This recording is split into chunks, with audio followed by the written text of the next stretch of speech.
Well, from reports and particularly our own correspondents, things are tightening around the man who they think is the assassin. They are trying to catch him for killing conservative icon Charlie Kirk at a college event in Utah yesterday. It's not still been 24 hours, and the FBI is moving quickly now with some details and evidence that they picked up in the last hour or so. And it's revealing this morning that images of the shooter exist, and you can see those images on your screen right now. If anyone has any information on this person of interest, please contact the FBI. 1-800-CALL-FBI, and we'll get that up on all of our social platforms immediately. Authorities are saying they have been able to track the suspect's movements and have recovered the high-power rifle officials say they believe the shooter used in the attack. The FBI is confident it will be able to catch this person. Sources close to Fox News also confirm investigators are looking into what appears to be messages that are written both on the gun and the shell casings recovered by authorities just in the last 35 minutes or so. Bill Mallusion has that part of our story. The content of those messages, though, is still unclear. At least they have not revealed them to us in the wider media. This is Outnumbered. I'm Harris Faulkner, here with my co-hosts, Emily Campagno and Kayleigh McEnany. Also joining us today, Laura Trump, host of My View with Laura Trump, and Lawrence Jones, co-host of Fox and Friends. First, let's go to CB Cotton and get the very latest at Utah Valley University. CB. Hi, Harris. Well, multiple sources have told Fox News about the messages that appear to be left behind on both the ammunition and firearm recovered from the scene of Charlie Kirk's assassination. So far, the FBI, as you mentioned, has declined to comment on this, but what the agency is saying is that they've got lots of good video of the killer's path on this campus. We have tracked his movements onto the campus, through the stairwells, up to the roof, across the roof to a shooting location. We do have good video footage of this individual. We are not going to release that at this time. Agents say the shooter got on campus less than an hour before assassinating 31-year-old Charlie Kirk, who was visiting Utah Valley University in Orem, which is about an hour away from Salt Lake City. The FBI says the gunman blended in well on campus and appears to be college-aged. Agents say he wore all-black tactical gear as he fired off the fatal shot from about 200 yards away towards the stage, where Kirk had just started answering a question from someone in the crowd. After the shooting, the suspect ran off into a neighborhood, according to FBI agents who say they found a high-powered bolt-action rifle in a wooded area. Other clues were also left behind. Investigators have also collected footwear impression, a palm print, and forearm imprints for analysis. The FBI is also asking for anyone with photos or videos to please share those with the agency. And moments ago, the FBI also released a new photo saying this could be a person of interest in this case. I know our show producers are going to work diligently to share that image with our viewers. Harris, back over to you. Yeah, and we are putting up that image of the person of interest, CB, right now, and we will continue to do that. They are looking for the public's help now. They have obviously tighten their net around this suspect, and the public can be of immediate help just in cutting the timeline. They are going to get this guy. 800-CALL-FBI, and the image that you want to keep, that we'll keep up on the screen as long as possible, is there too. We're also, and I'm kind of saying this to you, but also asking our team wider who's listening to flood our social media with this. All platforms for Outnumbered right now as well. Lawrence, well, none of us slept last night, but you were up on the air earlier than anybody here on the couch. And this day has gone rapidly different than maybe some people had thought. And it's in a very good way. We're getting more information. We might be close to getting the suspected assassin. Well, earlier this morning, there was a lot of trepidation for me in particular, even though a lot of people that I know and love and respect work at the FBI, that we hadn't got a photo. Because that's the first step right here in justice, is identifying who this person is so they can stand trial before the peers of this country with a jury. And now we have that photo. Our imagination based on the person who they targeted, Charlie Kirk, And since he was given a political speech, and since they didn't fire at the crowd, but they fired directly at his head, we knew it was political. Now we got the shell casings and other ammo that have political messages there. So we're getting closer and closer. I just hope that we're all zooming in, all law enforcement. You got to get this guy. Charlie was a representation of a movement of young people in America. And I don't care if you agree with his politics or not. We can't have that in this country. You know, part of the excitement too around Charlie, and I was sharing last hour, in the state of Arizona, he was being talked about in circles of people who were decades older than he. Can't wait till he becomes governor. Like, people saw the trajectory of this young man. But part of the conversation was, could he bring the youth vote? Because young people may get activated and motivated, but until they go to the polls, that's the big difference. And he apparently could do that.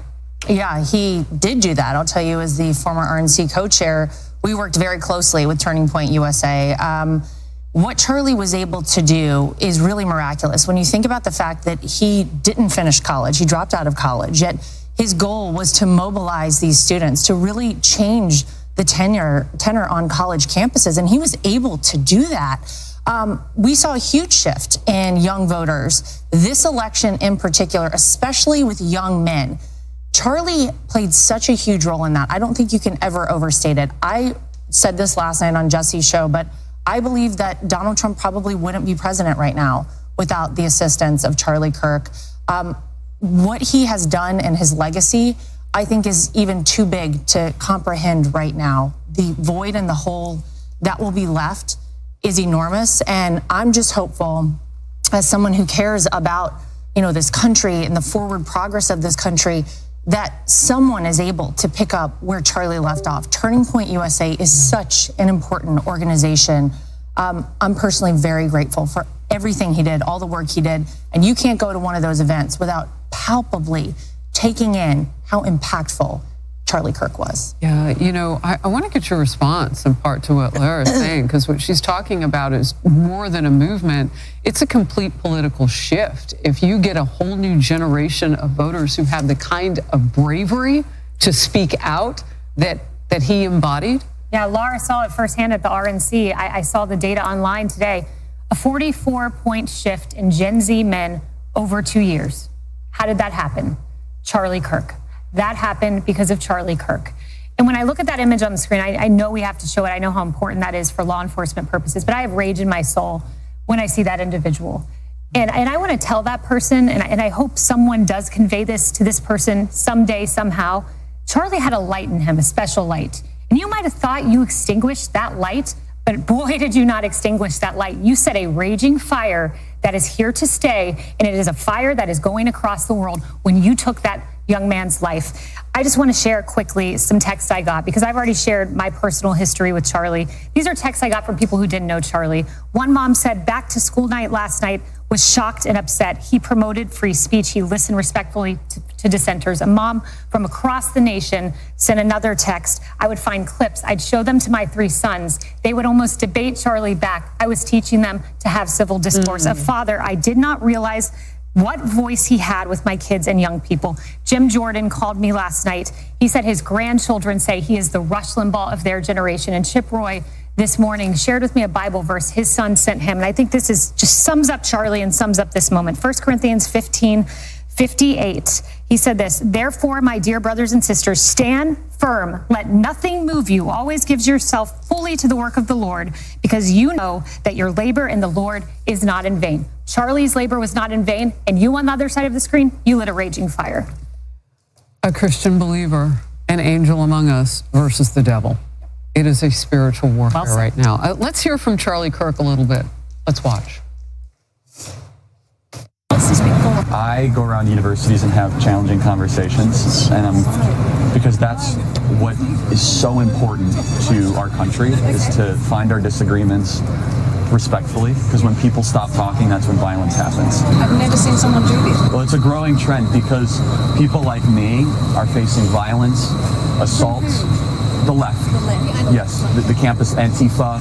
I've been stormed out of restaurants. I've been assaulted publicly, multiple death threats. Okay, so what's your goal in all this? There's more people that agree with me than some people would actually believe, and they come out of the woodwork when I do stuff like this. We record all of it so that we put it on the internet so people can see these ideas collide. When people stop talking, that's when you get violence. That's when civil war happens, because you start to think the other side is so evil and they lose their humanity. Such an incredible legacy that he himself said he wants to be remembered for his courage of faith. And that's all wrapped up with him unequivocally and at every opportunity advocating for peace and the civil discourse. 4 years ago, someone asked about if political violence was ever justified. And he said, it is incumbent upon us to exhaust all peaceful options. And there was a figure larger than life that represented so much, saying, I've got death threats, I've been assaulted in public.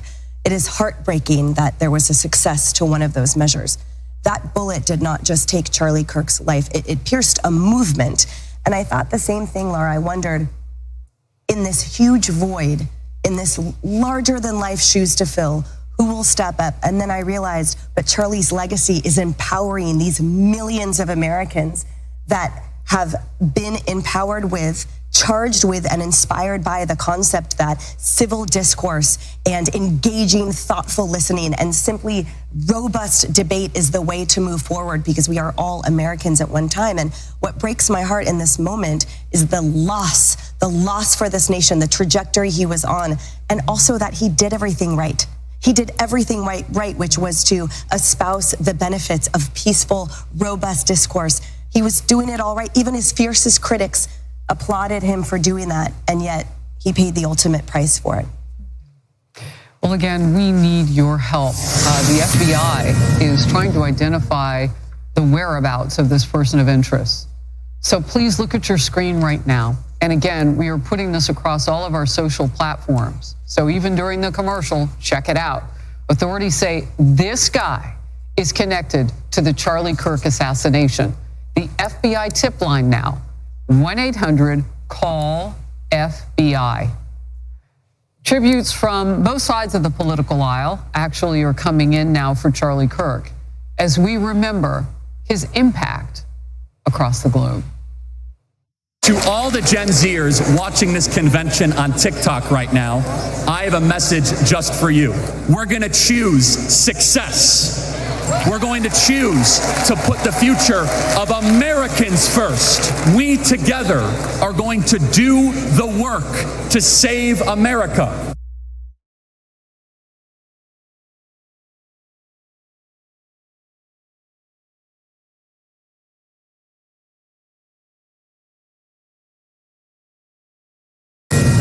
The only information we have on the suspect,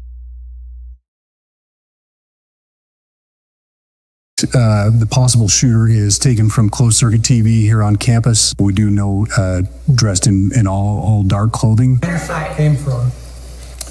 The shot came from here on campus, from a location at a fair roof. Potentially from a roof, yes. A longer distance shot from a roof. This is a Fox News alert right now. A frantic manhunt to find the assassin who killed Charlie Kirk on a college campus in Utah yesterday. 2 people were detained, but then they were ultimately released. Former FBI agent Stuart Kaplan joins us now. Stuart, what can you tell us? This is what they told us. No mention of what the person was, who he is, or she is. Long rifle, perched atop a building east on the school's library, person wearing jeans, a black vest, a black mask. That's all we know.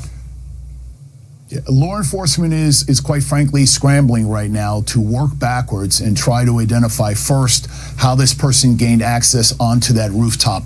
But what they do know, and I think their biggest concern, is this was a targeted attack. The target was Charlie Kirk. This same individual had the opportunity to inflict other mass casualties, but this person chose to maintain his or her discipline.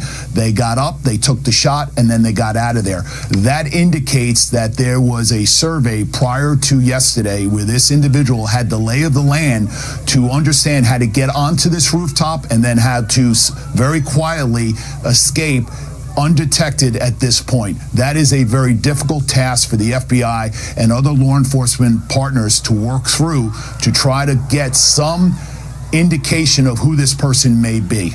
Stuart, we all want this person to be caught. What is the FBI looking for? Because all we're hearing, like Brian said, person dressed in black. That's like every person. Well, there's a lot of information that I'm sure that the FBI has. For way of example, we don't know whether or not the shooter left the weapon behind. We don't know whether or not a shell casing, the one bullet was discharged from the rifle. Was it a bolt action? If it was a bolt action, that means someone manually would have to discharge or eject that shell casing. Did they collect the shell casing? Have they sent it for fingerprint analysis or DNA analysis? Now that can be turned around in a very short period of time. That hasn't been disclosed to us with respect to the weapon, the shell casing, and of course today you're going to see an attempt to try to locate the bullet itself, because the bullet obviously went through Charlie Kirk. It has to end up impaled somewhere. They're going to try to locate that. They're going to try to work backwards. You're going to see them out on this venue with lasers to try to set up some sort of forensic trajectory to see exactly how this person was perched, and try to then identify a profile. Was there any active threat against Charlie Kirk that, quite frankly, is not known to the public, and try to nail down if there are individuals that may be out there that they're aware of. Stuart, give me an idea of the level of skill a sniper had to have to be able to pull off that shot. Well, like I said, when you take a look at the altitude or the elevation of the way Charlie Kirk was seated, he had a tent over him. And so when you back up, let's say 450 feet, 500 feet, 600 feet, that shot becomes more and more difficult because you're looking down at that target. That is why I believe it wasn't quote unquote a headshot. It was taken at the upper torso because the line of sight only exposed Charlie Kirk's upper torso area or the neck area. I think if the tent wasn't concealing Charlie Kirk's head, quite frankly, you would have seen this as a headshot. There is a degree of expertise. There is no doubt in my mind this person is to some extent a professional. This was a professional hit by all accounts, especially by the fact that he had an opportunity to discharge that weapon multiple times randomly, but he chose to stay on target. Stuart, how confident are you that they'll catch him? Well, let me tell you, the men and women of the FBI with their counterparts are the best in the world. I can tell you, with having Kash Patel at the helm, the FBI, and I've spoken to several agents that are now on their way to Utah, you have the best of the best in the world on this planet who are going to work 24 hours a day. They're going to find this guy. The biggest concern is this individual has shown that he is not willing to engage law enforcement. He doesn't want to be apprehended. He doesn't want to be engaged in a shootout. This is a very, very dangerous individual. The threat level to public figures, to include the president, as high as that threat level is, has been elevated exponentially since yesterday. Stuart, you know, at first I thought, why would he wear black? Look at the buildings. But then I realized the roof is black, all right? And we have footage, at some point we'll show it, of a guy walking around. We don't know if it's him, and we have a person commentating and say, what's that guy doing up there? And the other question would be, you got a black mask, you got a black vest, you need ammo, you have a rifle. Are there rifles, sniper rifles, high-level sniper rifles, that could separate, like a pool stick, and be able to put maybe into a vest pocket so you can walk out of a place without saying, who's that guy with the gun? No question about it. You know, there are weapons that you can disassemble within seconds. And certainly, again, someone would have the proficiency to be able to do that. Keep in mindset to then disassemble that weapon in a very short time span, put it in a bag, and extricate them off that rooftop. That is why, quite frankly, that weapon may have been left behind. We just don't know that. The FBI may be sitting on that information. They just don't want to publicly make that available to us. But again, it's more consistent with the proficiency and the expertise of this shooter. Stuart, excellent job. Thank you for your service over the years, and thanks for coming on and waking up this early. We appreciate it. If you have any information, if you have photos, if you have video, if you were there on the scene, if you have even just one small tip could help, call the FBI or go to tips.fbi.gov/digital media and then scroll to the bottom of the page. You can see it right there on your screen. I'm Steve Doocy. I'm Brian Kilmeade. And I'm Ainsley Earhart. And click here to subscribe to the Fox News YouTube page to catch our hottest interviews and most compelling analysis.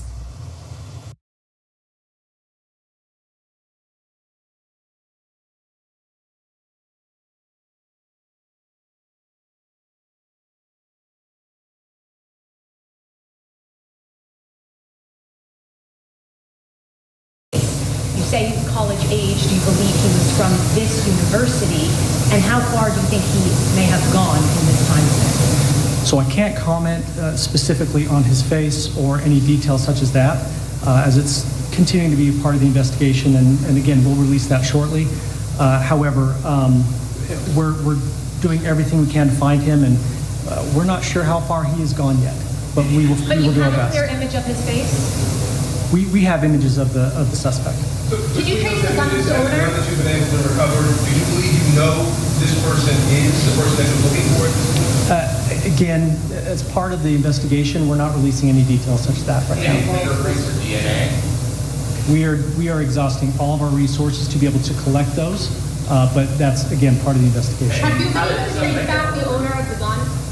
Excuse me? You said you found the weapon. Have you been able to trace back the owner of that weapon or who purchased it? We are working on that, but again, part of the investigation that I can't release. Agent Bowles, has been a lot of turnover at the FBI. Do you think that's impacting the investigation? Not at all. We've got complete and total support from everyone, from the director on down, and it's been an incredible supportive environment so far. After we tried one yesterday news window where we announced the suspect is under. All I can say is that we're working the investigation the best we have with the environment we're given. So Those thank are all you. the questions for right now. Thank you, everybody.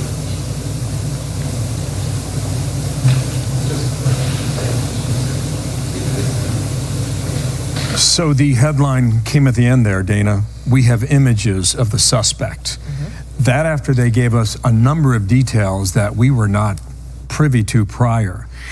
So they say a number of individuals questioned, they've been released, they asked for privacy for them. At 11:52 a.m. Utah time, they tracked the suspect to that building. They later, after the shooting, tracked him jumping off the building, fleeing into a neighborhood. And they're asking neighbors in that area if they have doorbell cameras to turn over anything that may produce an image. What they didn't say is whether or not he ran there on foot or drove a car. But later they said, we do have good video of this individual. We are confident in our abilities. And with regard to that, they say they have footwear prints. So perhaps he was on foot, and also palm prints. And they asked for any video and images tipped to the website there. This is a bolt action rifle. It is manually operated. It is extremely accurate.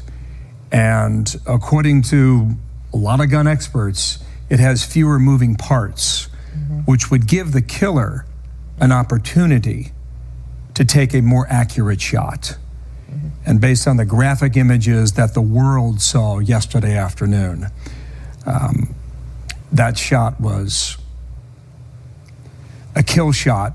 It took one, and Charlie Kirk barely had a chance of survival. I think it was a good idea for them to give this update this morning at the time that they did. Remember, so it's 9:27 a.m. Eastern time. It's 2 hours behind in Utah, and that's Mountain Time, 7:27 a.m.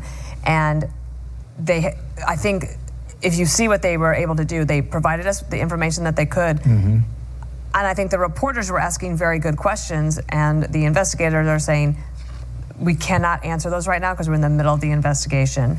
And one of those questions was, since you recovered the weapon, have you been able to trace back the owner of that weapon? And the investigator very clearly said, not able to talk about that right now. So that's obviously either in question or they know it. And they will need the bullet that killed Charlie Kirk for more evidence too. Robin Dreeke, retired FBI special agent, Trey Gowdy, host of Sunday Night in America, and Trey is a prosecutor, and Robin is an investigator with the FBI. Tell us what you think about what we just heard there in Orem, Utah. Yeah, what we're hearing is a lot of good data. To make an arrest. I'm sorry, Robin, go ahead. You were saying? Yeah, it's a lot of good data that we're getting out of this. And at the early onset, people were thinking this was a professional hit, and professional had a different connotation to me. I thought it was a skilled shot, but professionals don't do this. And so luckily, he's made a lot of missteps. And as indicated in his press conference, he left a data trail of evidence that they're able to zero in on him pretty quickly, I think. What do you say? Professionals don't do this. Take that further. What do you mean? Yeah, so professionals, if this individual was actually truly trying to just kill Charlie Kirk, this is not the way to do it, because this is in a public venue, leaving a lot of footprints on the ground, leaving a weapon in the woods, not having a clear escape plan, which people thought he did, and so that's not a professional level like at the higher levels that you're kind of thinking like in the movies. This is a skilled shot, but an unskilled individual at being an assassin. Trey Gowdy, you listened to that press conference as well, and you've heard Robin's thoughts. As somebody who used to prosecute crimes after the investigation, what other questions would you have right now? Yeah, I mean, I think the police did the right thing. They give no information to jeopardize the ultimate goal, which is a conviction. I mean, you have to make the arrest, but the ultimate goal is for this person to be convicted. So you got to be careful what you release. What the police essentially want is give us all the video you may have, give us any tip that you may have. I think images of the suspect are not the same as images of the face of the suspect. And prints are only good if you have someone to compare them or match them with. I think they are going to apprehend the killer, but the goal again, Dana, is to get a conviction. It is not simply to generate a headline or have a good press conference. This ends in front of a jury or with a guilty plea. The only other thing I would add, Dana, is as painful as it is, people have to watch the video from yesterday. And while they're watching it, and they're going to want to turn their heads away, but you need to imagine this as a husband and a father and a friend, not someone politically that you may happen to disagree with. This video is so jarring to watch. The problem is it really happened. And it happened in the greatest country in the world. And so we got to have a conversation about how much of this we're willing to put up with. So watch what happened to him. He is killed in an instant. In an instant, from 200 yards. For what reason? Because you happen to disagree with his political beliefs? Make yourself watch it.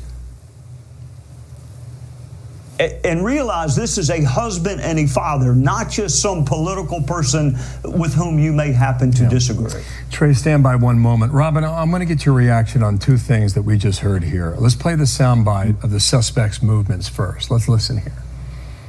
We were able to track the movements of the shooter. Starting at 11:52 a.m., the subject arrived on campus, shortly away from campus. We have tracked his movements onto the campus, through the stairwells, up to the roof, across the roof to a shooting location. After the shooting, we were able to track his movements as he moved to the other side of the building, jumped off of the building, and fled off of the campus and into a neighborhood. Okay, Robin, go ahead, take us through this now. You would assume that if you had a phone, which I'm not quite sure they did, that you would be able to do that quite easily. But it sounds to me like there were cameras that were able to track him. What do you take from it, Robin? Yeah, I think what they did was they were able to kind of zero in right away on where the shooter came from, where the bullet came from, because they released that right away. So they're able to get cameras on him in that location because campuses have a lot of cameras. Plus, you had 3,000 people with cell phones. And so from that, they're able to backtrack the timeline to actually follow, because once they have an image of an individual, you now have a body language demeanor that he's giving off of a baseline of what you're looking for in that crowd, especially since he stood out with what he was wearing, all black. And so they're just backing up that timeline, and then they're advancing that timeline so they can track those movements. And so when they say they don't have an image of the face, they don't really need that image of the face yet, because they have the body language of the individual. It's going to be very telling over time. Okay, now you said the video. Okay, that's the next soundbite. We'll let you analyze this too. Watch here from the FBI. We do have good video footage of this individual. We are not going to release that at this time. We're working through some technologies and some ways to identify this individual. If we are unsuccessful, we will reach out to you as the media and we will push that publicly to help us identify them. But we're confident in our abilities right now, and we would like to move forward in a manner that keeps everyone safe and moves this process appropriately. Hey, Rob, I'm reading between the lines here. I don't believe they've got a name. Is that accurate, do you believe? I believe that's probably accurate right now, but I think they're going to get that pretty rapidly. There's two things here. One, you have the videos of the individual that they can backtrack and do a match on and see those egress and ingress points. That's why they're seeking more people with videos of him to see if you can track him to a car, license plate, and also start doing triangulation, which is going to take a little time of cell phone data. The other thing with the weapon that they have, the likelihood of them having DNA is very, very high. Let's just look at the Koberger case. They are able to use trace DNA to actually do a genealogy search. It takes a little bit of time, but this is with family members that didn't even put themselves into the genealogy system. So I think they're coming at it from two angles. And we're coming at it from the technology of looking cell phone tracking data for this area. That's something that's going to stand out so they can rule out people that actually live in that area since you flew into the woods, possibly vehicle traffic as well as DNA traffic. And so what they're looking for is they're going to have it, they just don't have it quite yet. Trey, we're coming up on another moment of silence at 9:37, and I wonder if you could take a moment to just talk about this moment that we are in nationally from a perspective that you always so wisely provide. Orthodoxy, and as we've had events since then, whether it's the shooting of Abby Giffords, whether it's the shooting of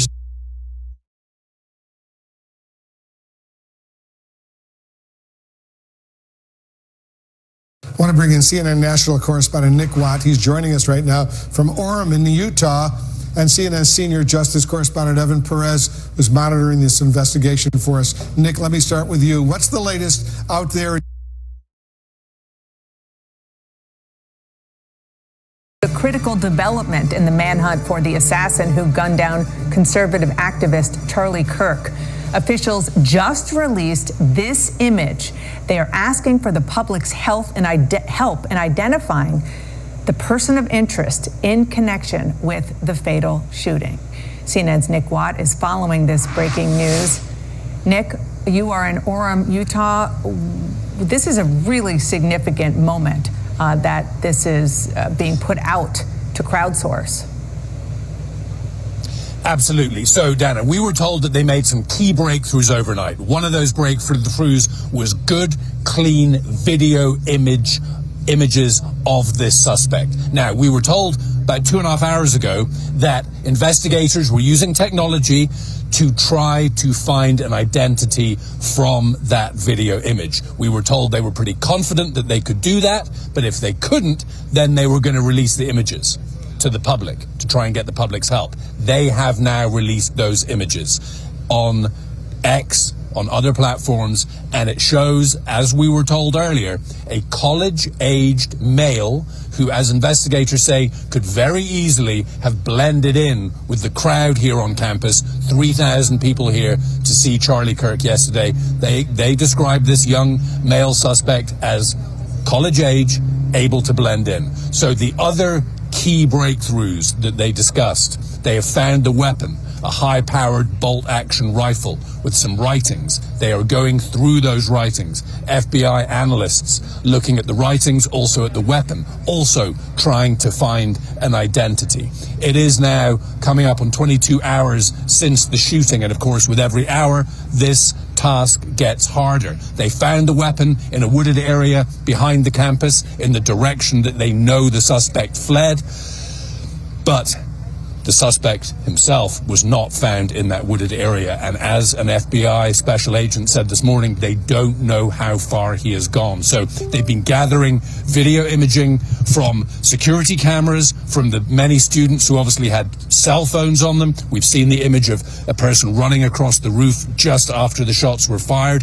They now have all the doorbell camera video from the neighborhood through which the suspect fled, and of course they will just be trying to piece this together to try and track this suspect as far as they possibly can. But this is a major breakthrough. This is also a major admission that they have not been able to, I would assume, use the technology they were using on those images to try and draw an identity themselves. That is why they have now thrown this open to the public, asking for the public's help, as they have been from the moment the investigation started. The FBI says they've had over 130 tips by this morning, images, video. They want more of that, and now they want the public's help in trying to identify the person shown in these images. Dana?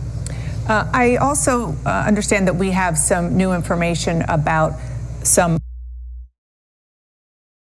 Just to recap yesterday's events, at around 12:20 p.m., political influencer Charlie Kirk was at Utah Valley University participating in a student-sponsored event with Turning Point USA. Charlie was shot at that event. He was transported to a local hospital. And I have not found anything updating that, at least not yet. So as soon as we get something, I'll let you know. But everything that we have seen so far is the same, which is just that they were delayed due to quote unquote rapid developments involving the investigation. So let's bring up Madison's comment here. Ammunition was engraved with messages of transgender and anti-fascist ideology. What messages?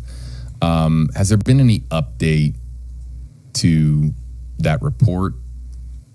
Let me see if I can find something for you. Yeah, I'm looking here too, because we're looking for you, Madison, because that was how it was described when the report originally broke from the Wall Street Journal. But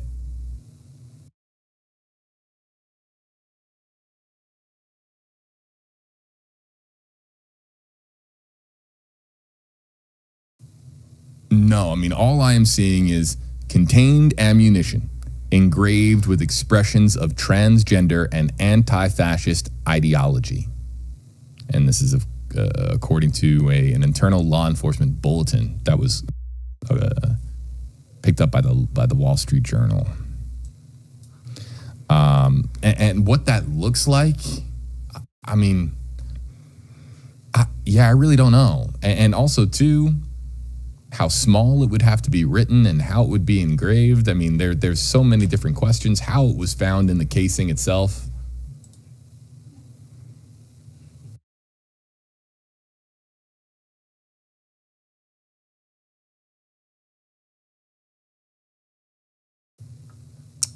That's going to be there's no doubt going to be a follow-up to that, Madison. And I for one, too, am curious as to what that amounts to. All right.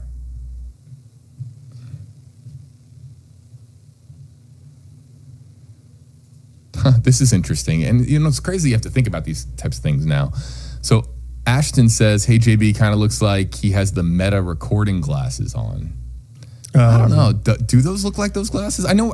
We have somebody here at the station that uses those glasses. And I was with him yesterday, but it doesn't look like it to me.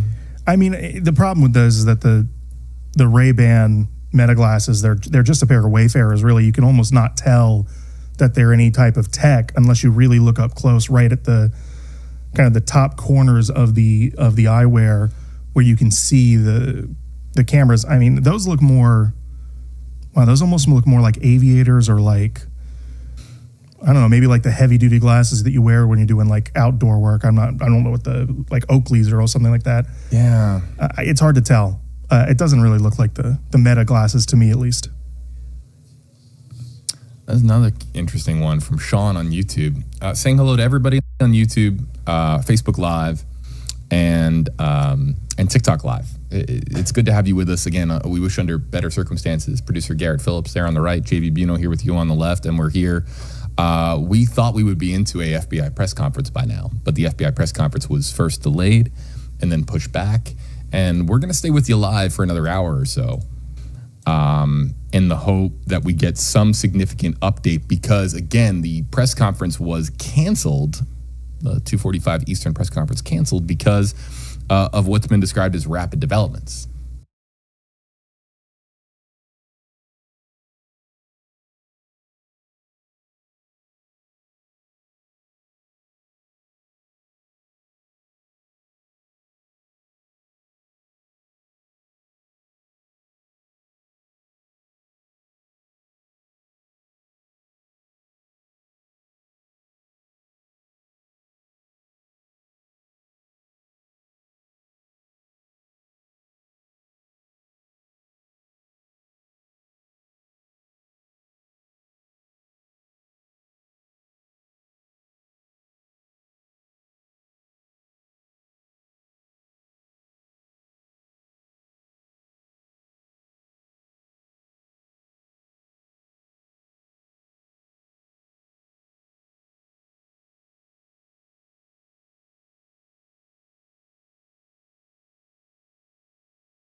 you have things covered, and these things, unfortunately, they happen. You try to get your bases covered, and unfortunately today we didn't. And because of that, we had this tragic incident. So we did have officers there. We had Charlie Kirk's team.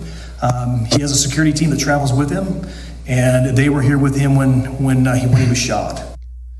I'm not blaming Chief Jeffrey Long. I'm not blaming the 6 people that were there. It's just 2 signs off on the security for these events. And is this another situation where they don't have enough cops in these towns, in these cities, in these states? Joining us now is Governor George Pataki. Governor, it's always great to have you on, but on this day, in perspective, 24 years later, and I want to talk about Charlie Kirk, but I'm also so impressed that we still read the names. The memorial's only gotten nicer. Sadly, we're adding names because of cancers, exotic cancers that were actually inflicted a lot of people that have shown themselves 10, 15 years later. But your thoughts about coming up on year 24? It's Brian, it's still like it was yesterday. I'm down here now at the memorial. The names are being read, and you see the family members, and for them, it's like it was yesterday. And I have to say, today, it's like it was yesterday for me, too. It's just something where the horror of that day and the attack on our freedom is something you just can't forget. And ultimately, that will be with me for my entire life, no doubt. And then we watched the rubble, then we watched the cleaning up, and then we watched the struggle for a few years as everyone tried to agree on how it was going to be rebuilt. That was also not an easy time. Brian, it was an incredible battle, but it didn't bother me because I knew we weren't building for the next year or the next 18 months. We were building for the next generations. And I wanted to tell the story of the attack in a way that people who weren't born September 11th.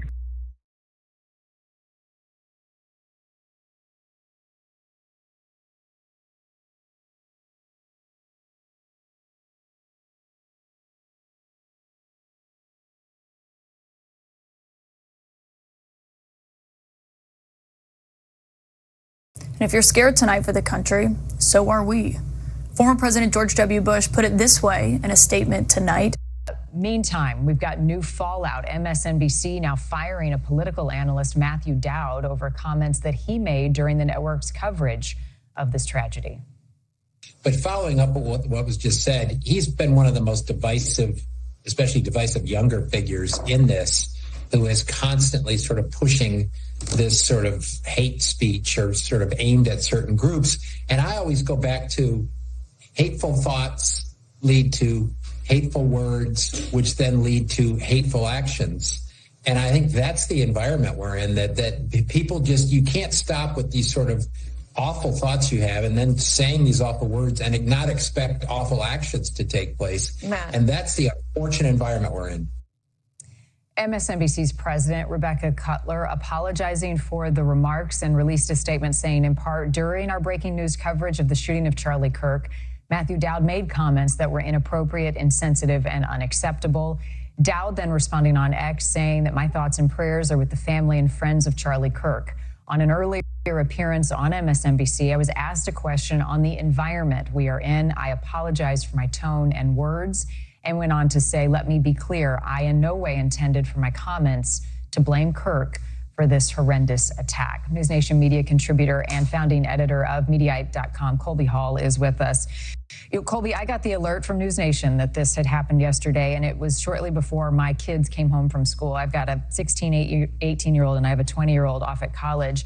And the shock for them that this had happened really spoke to me about what Charlie Kirk meant to our youth. Whether you agreed with him or you didn't, he was a celebrity. He was somebody who showed up on college campuses. I said, describe Charlie Kirk for me. They said conservative, debates students, is a Christian, is smart. This really had a ripple effect among our youth in the last 24 hours.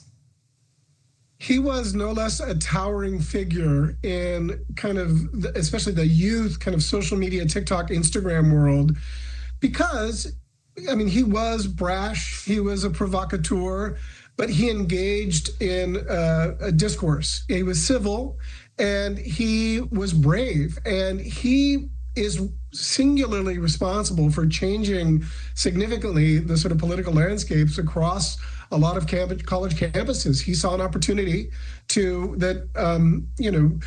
the conservative, especially male voices, were unheard, and he engaged in debate, and he was a world-class debater. And, the irony or the great sadness is that he was in that environment when his life was taken as political violence. And the reaction that has followed, I think, has really been terrible for us. And I have to say that it's a very sad and tragic day for America, regardless of your belief in politics. And I hope that we recall the unity that we felt following 9/11. This isn't the same thing as 9/11, but we need to unify, and we need to engage and do our best to broker this really bitter divide. Right. And we're seeing a lot of anger among young people about politics, and it's part of the old guard, right? They're not happy with what's happening in politics and how divisive it is. So it's even more important and incumbent on, having civil debate with young people about important issues, which is what Charlie Kirk was doing. I hear you on lowering the temperature. What's that going to take from our political leaders, from celebrities, whomever it may be? Well, our media. I would like, a few things, and I wish I had a clear answer. If I knew the answer, I would be doing it. I think there's a few things. I think from our leaders, we need to sort of see this as a transcendent moment. I call after, it was a really bitter time after George W. Bush was elected following 2000, and it was a bitter time then. It was pre-social media. But I remember House Speaker Tom Daschle hugged George W. Bush, and George W. Bush sort of reached out. And that's what we need. I think we need to see our political leaders in both parties show some sort of unity across the aisle. I don't expect that to happen. As for what we can do, I have a French bulldog named Frank. He's like the best thing that ever happened to me, because I get off my computer, I stop watching TV, I stop staring at social media, and I take him for a walk, and I engage with a community of dog owners, which honestly, dog owners are a great group of people to engage with. But it reminds me, I think we have to actively try to unify. Thank you for watching.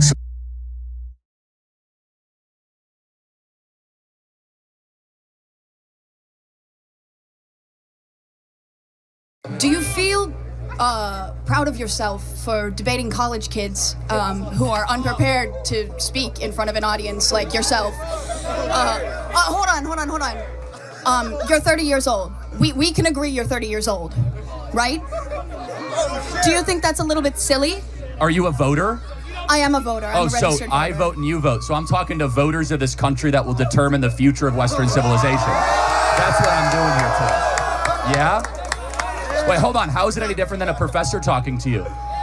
Than a professor talking to you? Who are you? Well, important enough for you to come up to a microphone.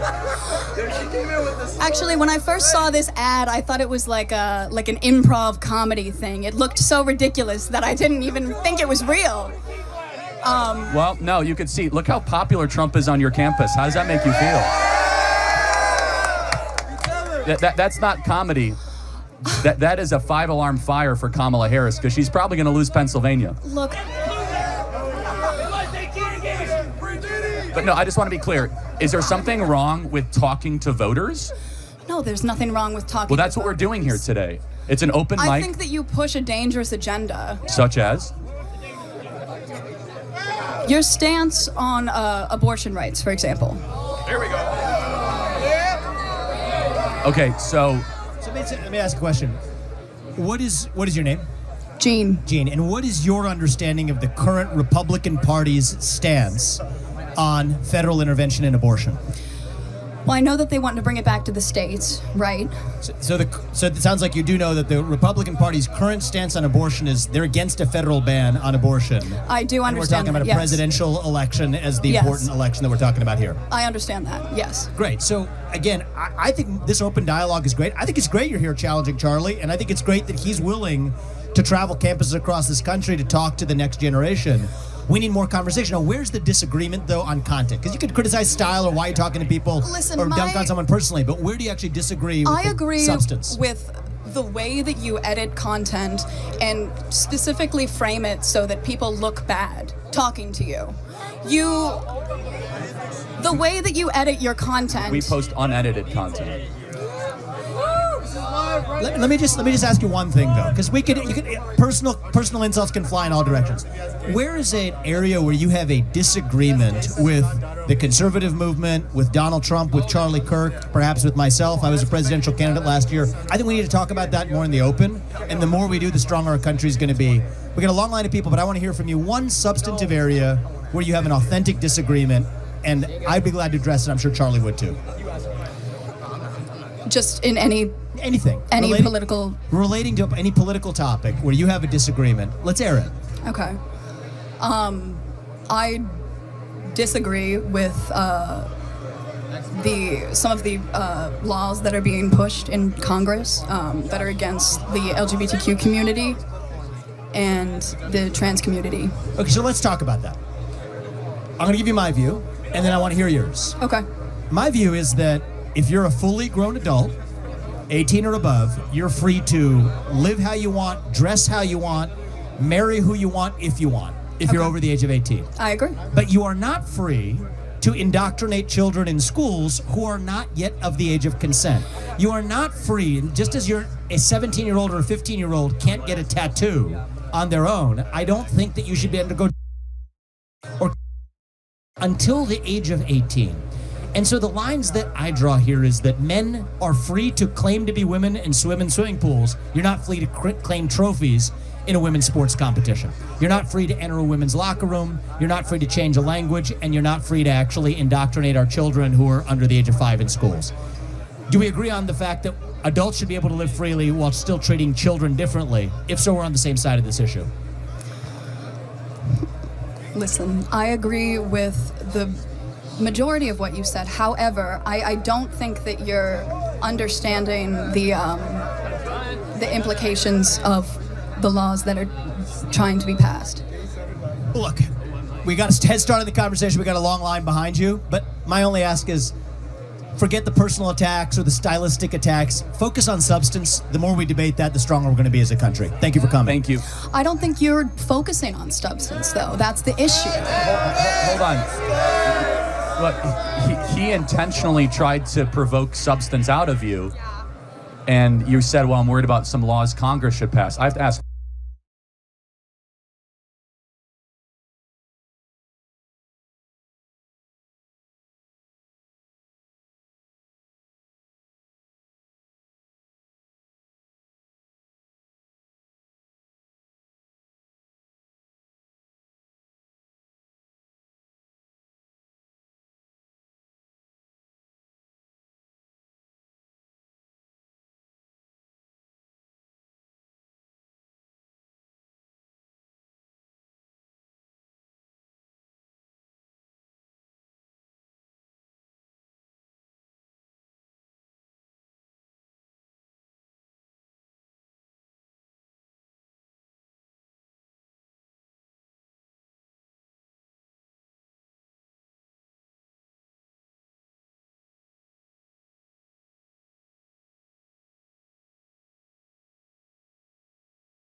And we begin with this Fox News alert. We have new information on the manhunt for an assassin on the run in Utah.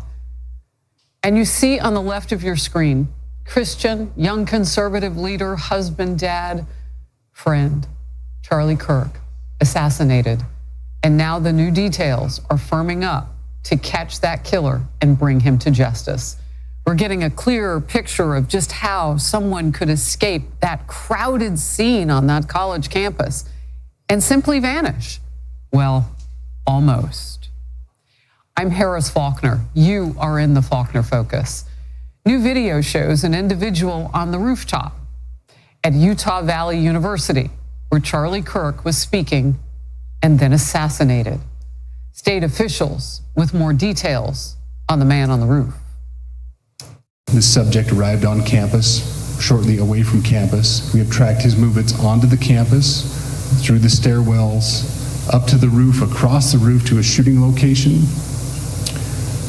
After the shooting, we were able to track his movements as he moved to the other side of the building, jumped off of the building, and fled off of the campus and into a neighborhood. Utah Governor Spencer Cox delivered an emotional message to the entire nation in the wake of the tragic assassination. This is a dark day for our state. It's a tragic day for our nation. And I want to be very clear that this is a political assassination. Charlie believed in the power of free speech and debate to shape ideas and to persuade people. He comes on college campuses and he debates. That is foundational to the formation of our country, to our most basic constitutional rights. And when someone takes the life of a person because of their ideas or their ideals, then that very constitutional foundation is threatened. Nothing I say can unite us as a country. Nothing I can say right now can fix what is broken. Nothing I can say can bring back Charlie Kirk. Our hearts are broken. We mourn with his wife, his children, his family, his friends. We mourn as a nation. CB Cotton is in Orem, Utah. CB. Hi, Harris. Well, right now, FBI agents say they have images and video of the suspect. They're not sharing any of this material with the public at this time, but instead, they're suggesting they're using all of this content to closely track the suspect. The suspect blended in well with the college institution. We're not releasing any details right now, and we will soon, but right now we're not. But that individual appears to be of college age. We are confident in our abilities to track that individual. Agents say the shooter got on campus less than an hour before assassinating 31-year-old Charlie Kirk, who was visiting Utah Valley University in Orem, about an hour away from Salt Lake City. The FBI says the gunman used the building's stairwells to get up on the roof and fired that fatal shot from about 200 yards away, sending the crowd of about 3,000 people into sheer panic. The FBI special agent in charge of the Bureau's Salt Lake City office said at the news conference today that agents recovered a high-powered bolt-action rifle in a wooded area where the shooter had fled. The FBI laboratory will analyze this weapon. A young fan telling us he is still in disbelief by what he saw yesterday. It sounded like a 4th of July popper that you can throw on the ground. I heard and everybody just started ducking. I look over at Charlie and he put his hands up like this and falls back in his chair and people catch him. Harris, the sense I'm getting here on the ground is that investigators know a lot about who this suspect is. It's at this point a matter of figuring out where he is. Back over to you. CB, thank you very much. Darren Porcher, former NYPD lieutenant and U.S. Army veteran, is with me now. You and I have done police specials and whatnot together, and we are very forensic. And when we take a look at something like this, I look forward to doing that with you now. So what are the forensics of what we've learned so far, and what do they tell you? Well, there's a lot that we have to unpack. One of the first things is police were able to identify the entrance and the exit of the shooting. This is paramount because they've now captured facial images as to who the shooter may be. And when we go back to the Boston Marathon bombing, that's when we saw crowdsourcing information that was used as it relates to facial recognition. It's manifested 10 times since then, but this is paramount as it relates to how police are going to be able to identify who the shooter is. In addition to that, we're going to look for DNA evidence because the shooter laid down on that roof, and it's impossible for you to enter or exit a location without leaving a trace of DNA. It can be skin fragments, hair samples, etc. So Right now, law enforcement has a lot, and you have the triangulation between federal law enforcement, state law enforcement, local law enforcement, and they're going to work in tandem in sharing this information to ensure that we bring this violent assailant into custody. Well, law enforcement was doing what they do so well. They were looking for people known to them. That the first older gentleman I know from talking with people like Jason Chaffetz and others in Utah who have said, you know, well, he shows up to political rallies. The guy's kind of a loudmouth, blah, blah, blah. He was already on their radar, hasn't done any harm, but that was the first person we saw picked up, that older gentleman. And so they were actively looking for perhaps people that might fit something that they were after. I don't know if it was movement, it was familiarity, I don't know. But this guy, what do you make of him and what you're learning about him? I go back to the Charles Whitman shooting back in the 60s on the University of Texas campus, whereas he shot people from upwards of 200 yards away. And he used a bolt-action rifle, which is the same type of weapon that was recovered in this particular instance. This is someone that clearly had an understanding of how to shoot people at these distances. And bear in mind, Charles Whitman did not use a scope. He didn't use a tripod. He didn't use a bipod. This was merely the focus of using a bolt-action rifle. I was an officer in the Army, and this is something that I can do, but at the same token, it requires a level of training. So this is something that we're going to look to the background of this individual to find out what in fact his training was to accomplish such a outrageous feat in shooting one of our American heroes, that being Charlie Kirk. What I always think is amazing about how you and others do their jobs in terms of unpacking a moment like this at the scene is navigating all the fear and the realities on the ground of people caught in the middle between a killer and what you're trying to find, that killer. Here are some of the witnesses who were there yesterday. It's really traumatizing, definitely something that I've never witnessed before. I think a lot of the college students were there, even some teenagers and some kids with families. There were people just rushing. I was doing all I could to help them out, get them out, and yeah, just bodies everywhere. You know, it's something where you feel like you're safe on campus, and then it changed really quickly. Right away, you know, people started lay on the ground. Everyone started praying. That was one thing that we all just instinctively did. Amen to that. You said it would have been just so chaotic. Chaotic is an understatement. And we go back to the assassination, the failed assassination attempt against President Donald Trump in Butler, Pennsylvania.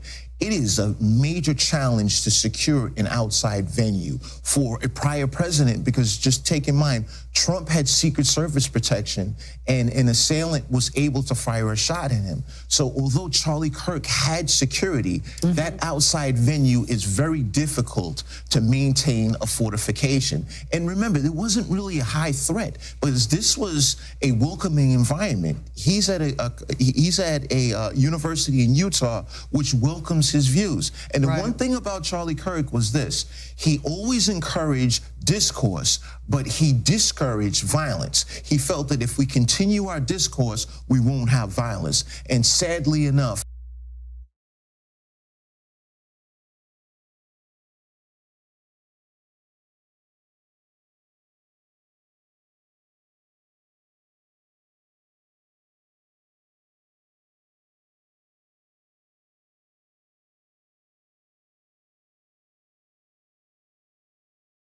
And if you're scared tonight for the country, so are we.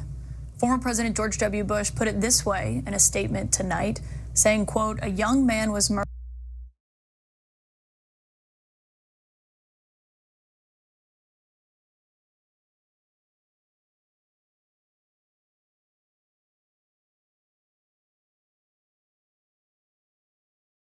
Good afternoon, everybody. Know that, and I'm getting ready to talk about that. We've got on KOs, which may be to take a look at that and tell me that you didn't cringe. It's all over the news. It's all over YouTube. It's everywhere. And I challenge anybody talking about those things, but that's not what's on my mind. What's on my mind was the shooting that happened yesterday in Utah. And we can slice it any way we want to, but What a horrific thing to see. It's all over the news. It's all over YouTube. It's everywhere. And I challenge anybody to take a look at that and tell me that you didn't cringe. I'm happy about sports today because it's supposed to be a reprieve, something that pulls you away from life's travails and what truly, truly ails us all. And I'm not going to get into any politics or anything like that. SiriusXM Mad Dog Sports Radio ain't the place for that. That's not what I'm trying to do. I'm just trying to be honest with the listeners out there everywhere to let you know that sports isn't the only thing on my mind, but I'm ecstatic that I'm still entrenched in the world of sports. And I get to talk about games and marvelous professional and collegiate athletes and storylines that ultimately make you say, come hell or high water, at the end of the day, it's just a game. There's real life stuff going on in this world. And we saw a right-wing conservative host, because that's what he was, and that's what they labeled Charlie Kirk. And we saw this man speaking in Utah at Utah Valley University. And we saw him struck by a bullet in his neck. We saw blood gushing out immediately. And it didn't take long before he was pronounced dead at the age of 31, courtesy of an assassin's bullet. A bullet from a rifle that was lodged against him from 200 yards away. The part that really resonates with me, outside of the obvious, is that he had two children, younger than 5 years of age. Both were in attendance and saw their father get gunned down. He had a wife, their mother, who was in attendance, who saw her husband get gunned down. In the world that we're living in today, I don't care who you are. You're white, you're black, you're Hispanic, you're Asian, you're Native American, you're Jewish, you're Catholic, you're Christian. I don't care. At some point in time, the one thing that sports needs to remind us about, the importance, the appreciation that we should all embrace, is how it brings all of us together. No matter your color or creed, no matter your ethnicity, no matter your upbringing, your background, et cetera, when you wear the same uniform as somebody else, when you play in the same league as another contemporary, when the sacrifices that you make to elevate yourself to a certain level is something that's mirrored by hundreds, if not thousands, of other individuals out there, reminds us all that we're all God's children. And that universally, when we see something like that transpired, we got to collectively come together and understand that the world that we're witnessing and the world that we're living is pretty damn messed up. And there's a lot more love and a lot more brotherhood and sisterhood and humanity that goes on in this world that doesn't. Yet, the few who are evil amongst us are the ones that screech and make the most noise. And it's affecting us in a way where it's getting to a point where you're going to get scared to walk out in the streets. You're going to get scared to show love and affection and even to say hello to your fellow man and woman, your neighbor. And sports is so important now more than ever before, because you know something? When you look at Lambeau Field tonight in Green Bay, Wisconsin, when the Green Bay Packers host the Washington Commanders, you had better believe 60,000 plus are going to be at that stadium. You had better believe that millions are going to be watching. You had better believe that whether it's on radio or television or anywhere else, you're going to see people talking about the game. And it's important because it shows this common ground. There's a common denominator. There's a common love and affection. Sports is worth a multi-billion-dollar industry, whether it's football, whether it's basketball, whether it's baseball, for a reason. Because it brings us joy. And it reminds us all how we can truly get along. And that the vitriol and the evil and the viciousness that exists in this world, it ain't the many, it's the few. But it also needs to remind us that we got to come together and speak up and speak out against those evil people, against those with evil tendencies, against those who are insidious and iniquitous and looking to do anything they can to harm us and the fabric of our society. I'm a black man born in America. I know what problems that exist in this country. But I also know there's far more good people than there are bad people in this country, regardless of who you are, what your ethnic background is. White, black, Hispanic, and beyond. I'm in a studio here in Las Vegas, and I'm looking outside, and I see people looking at me and smiling and saying, "What's up, Stephen?" They don't look anything like me. And I don't care, because they're showing me love, and I'm showing love right back to them. At some point in time, we got to recognize, can't just speak about it, can't just give lip service to when such a vile act takes place. And we're going to give lip service to the tragedy of the moment, and then within 24 hours, we move on with our lives like nothing happened. Something did happen.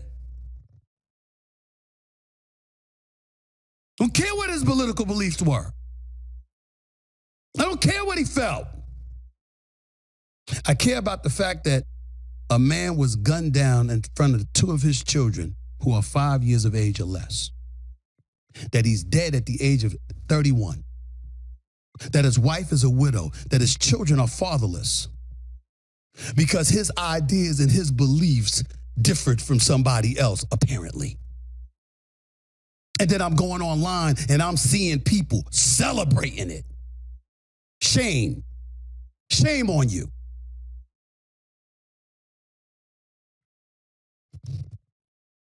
I have a job to do when I'm on Mad Dog Sports Radio to talk sports, and that's exactly what I'm going to do.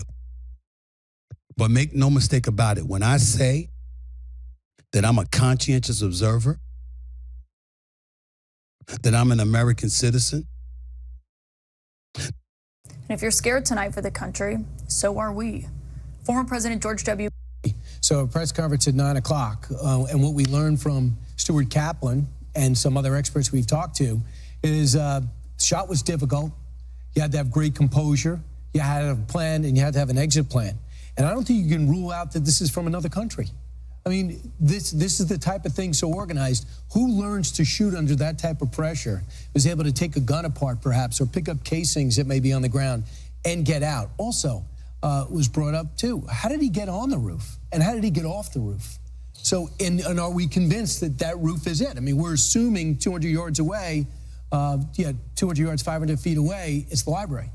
They got to get answers and get them fast. Let's bring in the co-host of Outnumber and former White House Press Secretary Kayleigh McEnany, alongside the host of the Will Cain Show, Will Cain. Thank y'all so much for joining the program. Will, I'll start with you because you anchored our live coverage yesterday as this was unfolding, and you announced to the world the death of Charlie Kirk. You've had some time to process this. What are your thoughts this morning?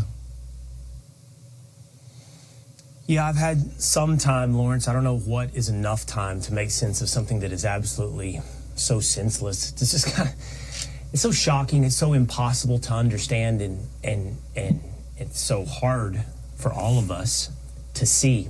We literally have had to see this play out on our phone screens. You know, here's what I would say. It's really impossible to understate how much Charlie Kirk was one of one. I think about the characteristics and the actions that embody Charlie Kirk. And I just want to share with them, if you'll bear with me for just one moment. And each and every one of these individually would make somebody unique and impressive and valuable and influential. But he embodied all of these characteristics. And I was just thinking about this, you know, his ability to organize and create has been talked about on your program. The foundation of Turning Point USA, to be the leader, the entrepreneur of something like that is unique. There's not many people that can do that. Somebody as smart as Charlie, somebody that can debate like Charlie, somebody that wanted to debate like Charlie, all of which are unique characteristics. he, on top of all this, was a great guy who communicated with everybody, was open-hearted, privately and publicly.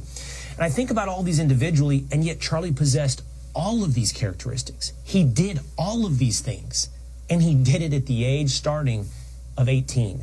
That's irreplaceable. That's one of one. Kaylee, I know that you knew him for a long time. You knew him for more than 10 years. And something that you and I share is our love for the Lord and our faith. And Charlie was so bold and so outspoken when he would go to these college campuses and giving advice to men and women who were married and just loved God. So we know where he is. What are your thoughts this morning? Ainsley, that's so well said. You know, I used to speak at Young Women's Leadership Summit, and there's an epidemic of loneliness in this country among Gen Z, and we've seen it in the data. There was a Wall Street Journal report about the number of young women who are driven to suicide, to depression because of social media. And the man you are looking at went on college campuses, and yes, he had a message about conservatism, but he gave hope to millions and millions and millions of young men and women. He is someone who you could not escape his testimony of the Lord if you went to one of his events. Yesterday, I was not surprised at all to hear Jason Chaffetz say the very first question Charlie Kirk was asked on a stage at that university in Utah, he testified to Jesus Christ being Lord and Savior. And moments later, he lost his life. I am not surprised that he was giving a testimony and saying, when the world's looking left and right, look up. That is what Charlie Kirk was saying yesterday just before he lost his life. And Ainsley, you know, my daughter, I was just brushing her hair upstairs, and last night, you know, it's a hard night for our whole family, for everyone. Everyone knew Charlie Kirk. Everyone loved him. And I said to my daughter, look at that man. Remember his face, remember his name. He changed the world. And today, as I was brushing her hair, she looked over at your coverage. It was on my phone, and she saw a bunch of people running. And she said, did Charlie Kirk save those people? And I stopped and I thought about it, Ainsley, and I said, you know what? I bet Charlie Kirk did save those people, because one of the very last sentences out of his mouth was testifying to his Lord and Savior. And he is there now, Ainsley. You know this. To be absent from the body is to be present with the Lord. And that is where he is as we speak. Yeah. Well, the other thing to keep in mind is, like, when you talk about processing this, it's impossible because it's not closed. Not only is his life and it's brand new and it's jarring, but we don't know who killed him. We don't know the circumstances. We can't put it in perspective. And does this fit in with the epidemic of violence we've seen around the country? Because we see the twisted, unhinged, would-be second assassin representing himself in court, making it a circus. And then you wonder about what seems to be the profile of someone who's a trained sniper that took out Charlie Kirk. So until we find out who did it and why, we can't begin to process it. You know, Brian, mourning is the hardest, and it will be the hardest for his family. It'll be hardest for his wife and his children, and then the rest of us that knew him. But you're right, Brian, and you say that what makes this incredibly hard is what we all have to rationalize with, in that, where are we now as America? Where are we as a country? And we don't know the answer to that yet, to your point, Brian. I heard you a minute ago talking about the details of this, and you know, I don't know, and we'll spend all of us on this channel throughout the day, Kaylee at noon, you guys in the morning, me in the afternoon, trying to figure out what exactly happened here. Who are the perpetrators of this? And it's important, and we will try to answer that. But, you know, we also are going to have to do something else, and I don't know the right answer to this yet, but we fight our own instincts inside. I'm struggling. I'm struggling, unwavering between sadness and anger, meaning I'm mad. I'm really mad, right? I'm mad at our country. I'm mad at the opposition. I'm mad at people that yelled at Charlie Kirk. I'm mad at people on social media. I'm mad at the conditions that led to the assassination of Charlie Kirk. And then I have to go back on myself and say, but you don't know yet what happened. There's part of me that says, but I can see the bigger picture. They tried to kill Donald Trump twice. And then there's the rational side of me and the sad side of me that says, you don't know who they are yet, Will. And then the other side of me comes back again and goes, but I've been a part of this for all too many years. But to your point, Brian, I don't know yet. I don't know, and so I'm left with this hard part of struggling with, what do I make sense of my own emotions, and what do I make sense of America? Kaylee, last words to you.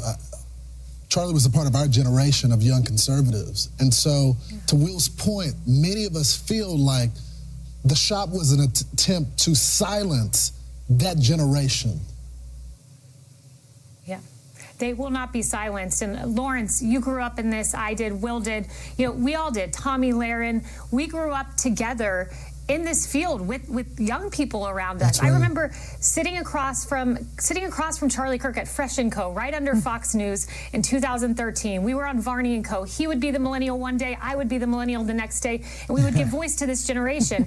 And he asked me to meet, and I met with him, and he said to me, I have this plan for this big organization. And, you know, lots of people have ideas, but his idea became a movement. His idea changed lives. His ideas changed the world. Those little ideas in a coffee shop became so grand and so big. And he built a family, and I know that was his proudest achievement. His wife, Erica, is the most beautiful soul. If you don't follow her on Instagram, please do. Go read her words. Read how beautiful this man was. She called him her love story. He was the one. He was luminous, she said.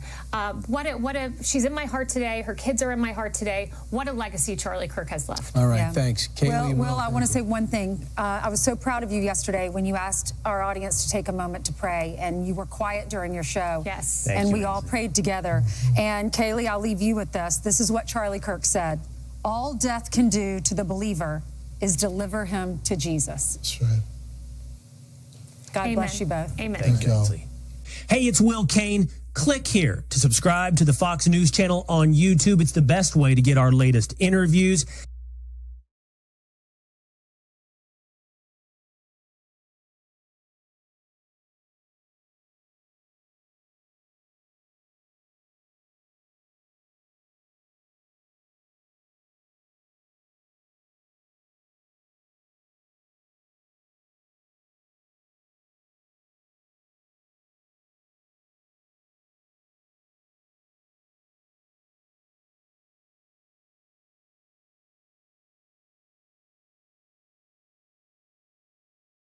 We want to go to Spencer Joseph. He is a reporter with Fox 13 in Salt Lake City to talk about what he knows at this point. Spencer, any updates you can provide at this hour? Yeah, at this point, the latest is those images that were released by the Salt Lake FBI branch as well as the Utah Department of Public Safety. Those are new images of a person of interest, and the FBI is also offering a $100,000 reward for the capture of that suspect. We are following breaking developments in the search for the gunman who killed conservative activist Charlie Kirk in Utah yesterday. The FBI now releasing these security camera images of a, quote, person of interest. In yesterday's assassination, the shooter is believed to have jumped off a roof, ran into an Orem, Utah neighborhood just seconds after a single shot killed Kirk as he spoke to college students at Utah Valley University.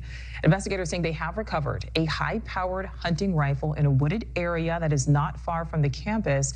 And just within the past few moments, the FBI now announcing a $100,000 reward for information leading to an arrest. NewsNation's Kelly Myers live for us at the White House. Kelly, the vice president and the second lady, who are close friends of Kirk and Kirk's family, are now heading to Utah to meet with his family, and you have some new details.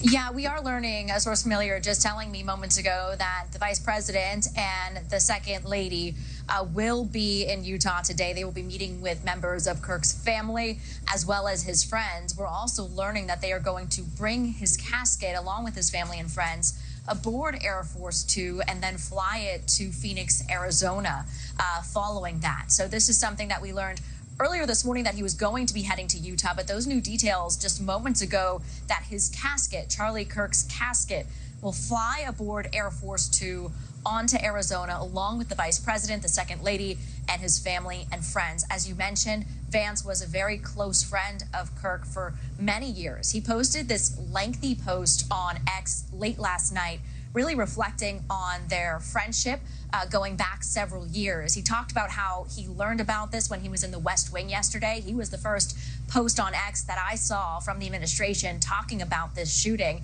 He said he prayed a lot over the next hour, and then he went on to say that his God didn't answer those prayers, and that's okay. He had other plans, and now that Charlie is in heaven, I'll ask him to talk to the big man directly on behalf of his family, his friends, and the country he loves so dearly. You ran a good race, my friend. We've got it from here. Now, we also heard from President Donald Trump today as he was at the Pentagon for the 9/11 memorial service. He mentioned right off the top of his remarks about Charlie Kirk and the shock that they are all feeling here at the White House. He did say that he will award him the Medal of Freedom. And then in additional comments, he said that they are looking for the person who did this, and he just can't believe it happened. I wanted to play a bit more from the president's remarks earlier this morning.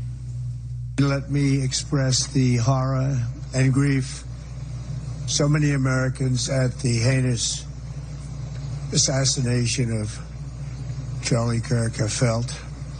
Charlie was a giant of his generation, a champion of liberty, and an inspiration to millions and millions of people. And we do know that President Trump said he is expected to speak with members of Kirk's family this afternoon. We do expect to see the president again when he departs here for New York City later this afternoon. We also know he was asked, how do you bring people together after something like this? And he said that is something that they will be talking about. Nicole. And Kelly, there has been bipartisan condemnation of Kirk's killing, of this recent political violence, but there are some social media posts that are now getting the attention of the State Department. Yeah, we were hearing from the Deputy Secretary of State on this, saying that they've been seeing a number of social media posts with rhetoric, really, that they've been saying is praising the assassination of Charlie Kirk. And they did say that in light of that, any foreigners who glorify violence and hatred in our country are not welcome in our country. And then any comments by foreigners should be brought to the attention of the State Department. So something that the administration is taking very seriously here, Nicole. All right, Kelly Meyer live for us outside of the White House. Kelly, thank you. Thank you for watching. Subscribe below and download our News Nation app right now on your phone, and you will get fact-based, unbiased news for all Americans.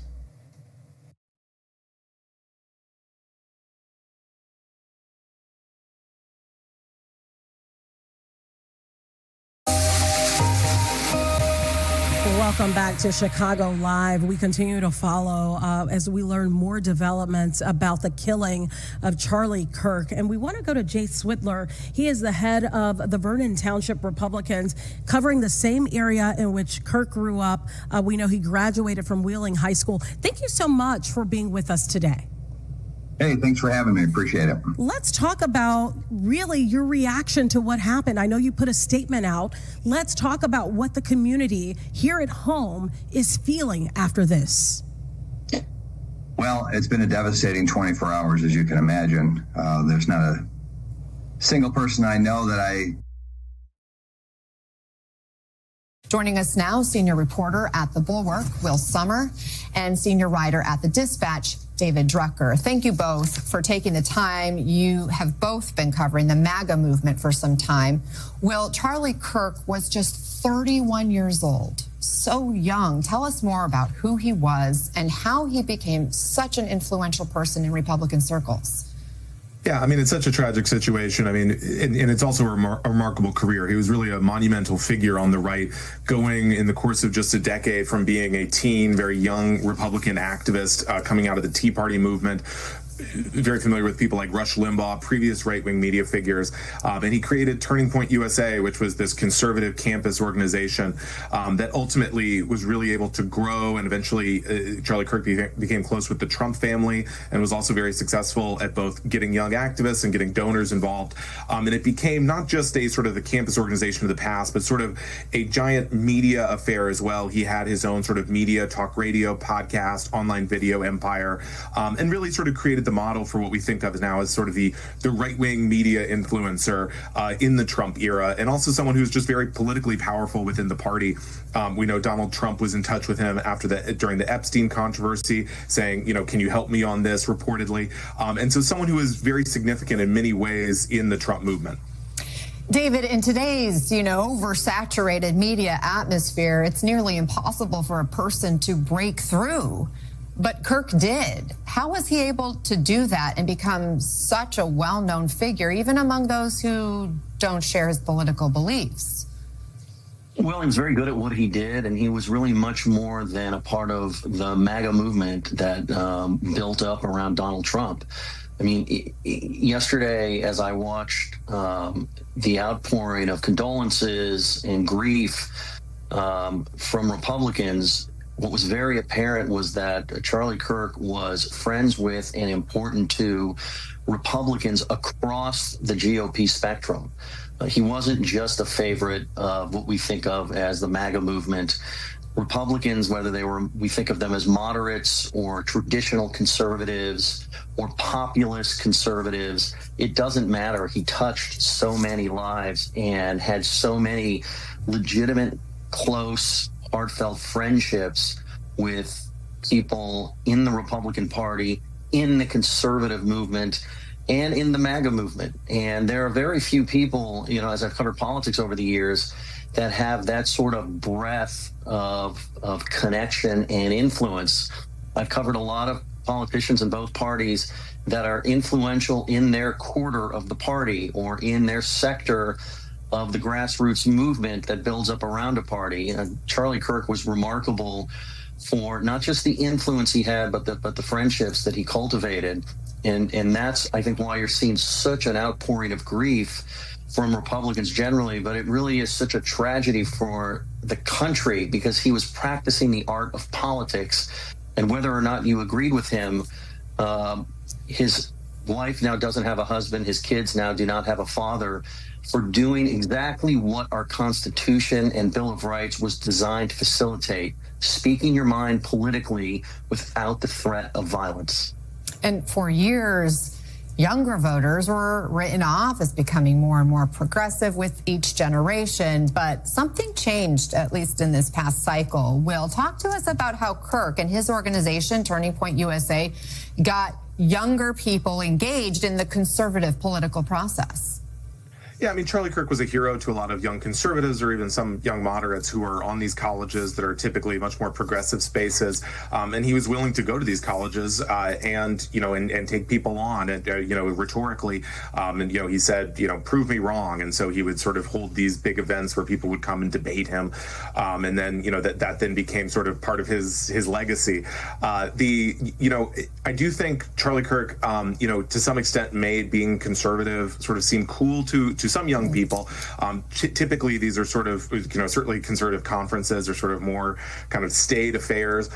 He put on Turning Point USA conferences that were big spectacles. They would have big, significant speakers, and they would have, pyrotechnics and parties. And so I think in that way, he's sort of helped transform the GOP into the Trump era.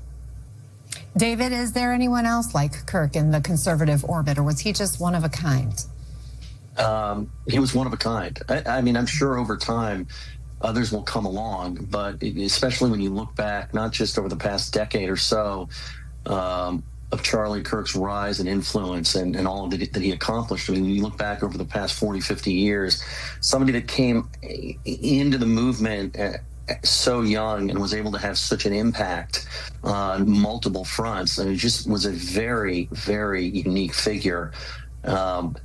And again, I just want to emphasize, really touched Republicans across the party spectrum, regardless of whether a Republican, however they classify themselves, and particularly since Donald Trump rose to head the party a decade ago.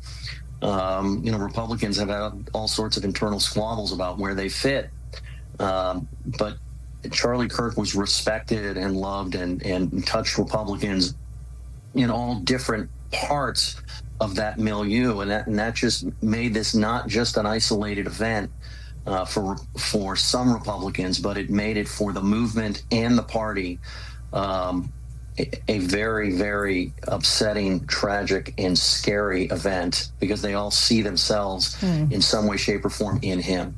David Drucker, Will Sommer, thank you for the discussion, helping us all understand a little bit more about who this person was and his mark on the world and in our politics of today.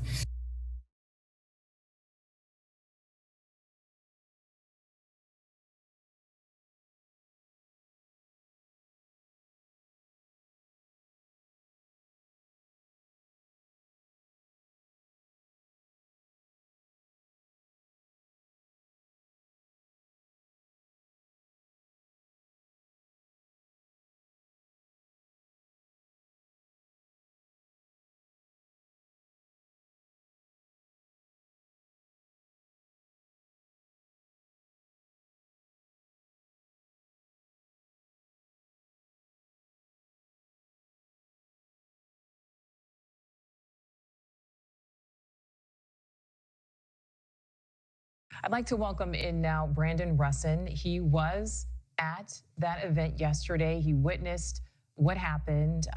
Brandon, thank you so much for your time today. First of all, how are you doing? I know there is so much to process. Yeah, I've been asked that a lot, and I think talking about it is helping me to process it better. I'm doing okay. I feel very grateful to God that I'm okay and that people around me were okay, but absolutely heartbroken and devastated for Charlie and his family, and of course, still very disturbed from what I witnessed yesterday. It was such a traumatic event, something that, thousands of people there. None of you signed up for what you ended up seeing and being witness to. Talk with us about what you remember from yesterday. Walk us through what happened. Absolutely. So me and my good friend were there just ready to enjoy some open dialogue with Charlie. And his first, he only was able to have one debate. And at the end of that debate, I think it's important to talk about how one of the last things that he said before this happened was that Christ is Lord, and that Christ defeated death, and that the tomb is empty, and that the resurrection is real. And I think that those were very poetic words from Charlie, even given the tragedy.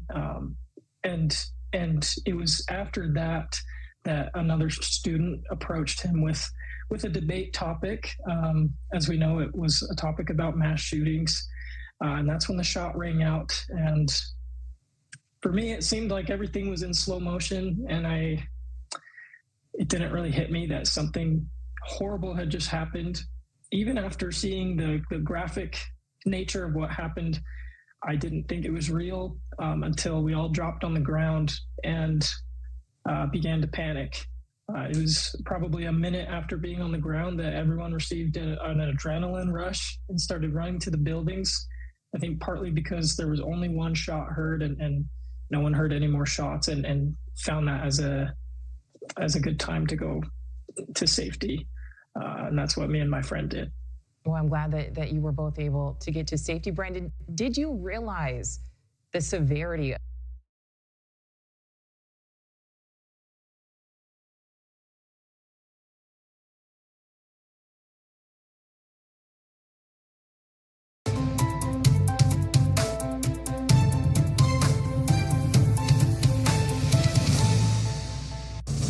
Chris Cuomo here. Thank you for being with News Nation. Moments like this matter. Charlie Kirk murdered at a university in Utah, doing what he thought was part of the solution. President Trump first announced his death and ordered flags half-staff. FBI Director Kash Patel just announced that they have a suspect in custody. There's some question about whether or not it's a person of interest or a suspect. We're going to know who did this. We're going to know why.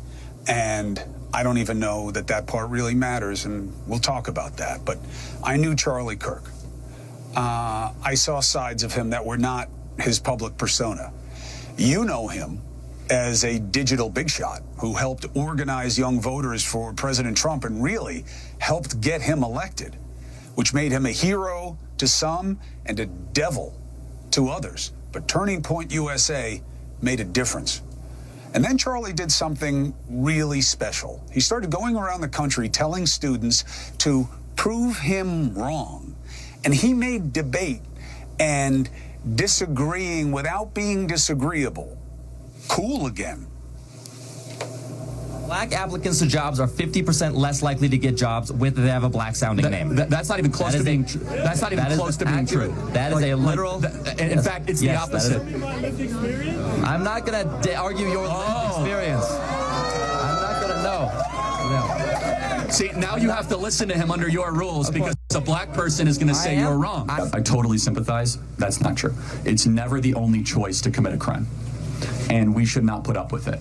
And so it is an insult to other immigrants from Vietnam and Laos and Pakistan that have to wait decades in line to morally equivalate people that come in and just break in. Oh, I have an unstable country. Like half of the world's countries are unstable. You know, I can't believe this happened. I can't believe he's gone. I don't even know what to do with it. That he was murdered at one of the events that he thought was part of the solution, and I agreed with him. I didn't agree with his politics for a lot of the positions, but so what? Killed for his ideas? For his feelings about trans or Trump or Israel? Was the shooter a lefty or crazy or both? Well, no. There is no advantage in this, and I know some want there to be. I know some want this to be proof of something that they think is helpful to their cause. But to me, all I see is a kid. And to me, for all Charlie achieved, personally and professionally, he was only 31 years old. He and his beautiful wife, they were just starting a family. They have 2 little babies. And that's all I think. That's all I see, is that I can't believe he's gone for this. And yet, everything in my head tells my heart, wake up. Wake up. This is who we are. This is where we are. And going to this group tonight, all the security concerns, my representatives worried about what kind of security I'm going to have and where are the threats and should we take all these threats we've been getting more seriously. The president said the right thing, did the right thing with the flag, in my opinion. Democratic lawmakers, Jews, kids, our president, everybody's getting shot at. This is what we're doing. This is how we express ourselves. I know everyone is saying the right things. We need to come together. I don't know that we're not accelerating in the opposite direction. I hear people on the right saying, avenge him, and some on the left saying, this is what you get. We're not battling over ideas anymore. We're cheap and we're ugly. We've reduced conflict to enemies and animus. I think there's a better chance that we see more of this than less of it. And God, I hope I'm wrong. Charlie and I agreed on what matters most. And I'm not talking about on the personal level. Charlie was about his faith and his family. And for a young man, I was really impressed by it. Again, I did not agree with most of his political positions, but it didn't make me see him as an enemy. He was a sweet, tall, sensitive, kind person. That is how I experienced him. And that dividing for advantage, going all in on who and what is worse, it's killing our society. And that's what brought us together. And we went on Patrick Bet-David's podcast. And that's why Patrick and I have made an alliance, is to show that you do not have to agree to get along. What matters is how you disagree. Did you see this?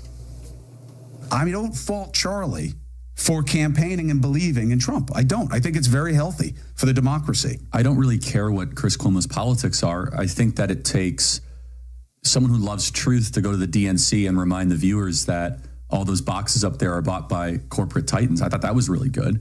And look, I think that I don't know Chris very well, but it seems as if Chris has a knack to actually do what journalists used to do, increasingly so. Now, did Charlie get heat after that? Yeah, we joked about it. You were off today, Charlie. You know, like it was a game. Like he didn't have his fastball. And we texted and we spoke after it. We wanted to do more. And again, Charlie was what you saw in that. And I think it was part of the solution in our politics. It doesn't matter. Look, I thought his feelings about how his faith manifests in different political policies and culture things, I can't even believe I'm saying it right now because it's like, so what? So what? That he thought whatever he did that you don't like, so what? And then I turned to what Charlie may have left us that I didn't value until now. Charlie had millions, okay? Not thousands, not tens of thousands, not hundreds of thousands, millions of young followers online, okay? Motivated. And he got them involved in something that young people rightly suspect and usually hate, politics. I hope the young people who saw Charlie as a hero or as a zero, but you knew he was relevant, he was making you think and come up with arguments to defend or defeat his propositions. Please see what's happening around you. Please see what was lost in this. This young man, the head of a young family, so much in front of him. This is not who we are. I shouldn't have my kids coming to me about this, afraid that I don't wear a bulletproof vest, afraid that what I do is dangerous. Is that what this murder means? That we have to start being careful about what we say? Judging by the responses, I don't know. The comments from leaders seem to me at best perfunctory. Vile, political violence, no place. I mean, that's what you say because that's what you're supposed to say, right? That's not what you say when you're really trying to persuade something of somebody. And I'm not blaming these guys. There's too much blame to go around. And, you know, I see Musk putting out stupid things and the idea of avenging this and the party that left of murder. I mean, look, I know he's autistic, okay? I know a lot of autistic people. I don't know that it's an excuse for every stupid thing that the guy says. You know, I don't know what motivates this. Neither did Charlie, by the way. All I know is this is who we are right now. And if we want to be something different, if we want to be a different way, it's got to be with each of us. It's got to be with each of you. Get out of being a part of any group, any them, and just act on what you think is right. And you know that what happened here is so wrong. You know, we've seen killers on both sides. We've seen so much of it. I bet you can't remember the last 3. Think about that. The last 3 political murders. In June, we had this right-wing nutjob dressed as a cop, shot and critically injured a Democratic Minnesota state senator, Hoffman, and his wife. He then went on to fatally shoot the top Democrat Minnesota lawmaker in the House, Representative Melissa Hortman. Did you remember that? Her and her husband? Remember Pelosi's husband getting bashed? Police found a hit list with that Minnesota guy. The Israeli embassy. Do you remember that one? The staffers? The pro-Palestinian Latino guy who wound up just waiting for the cops to come? Pacing the Jewish museum? Killing 2 people who he thought were Jews? Do you even remember that? Can you remember that? We forget so fast. Why? 2 reasons. It's become very familiar, but also because we are not committed to anything better except advantage. Do you remember what happened to Governor Josh Shapiro? Remember that? A left-wing, anti-Israel lunatic. So who's that one?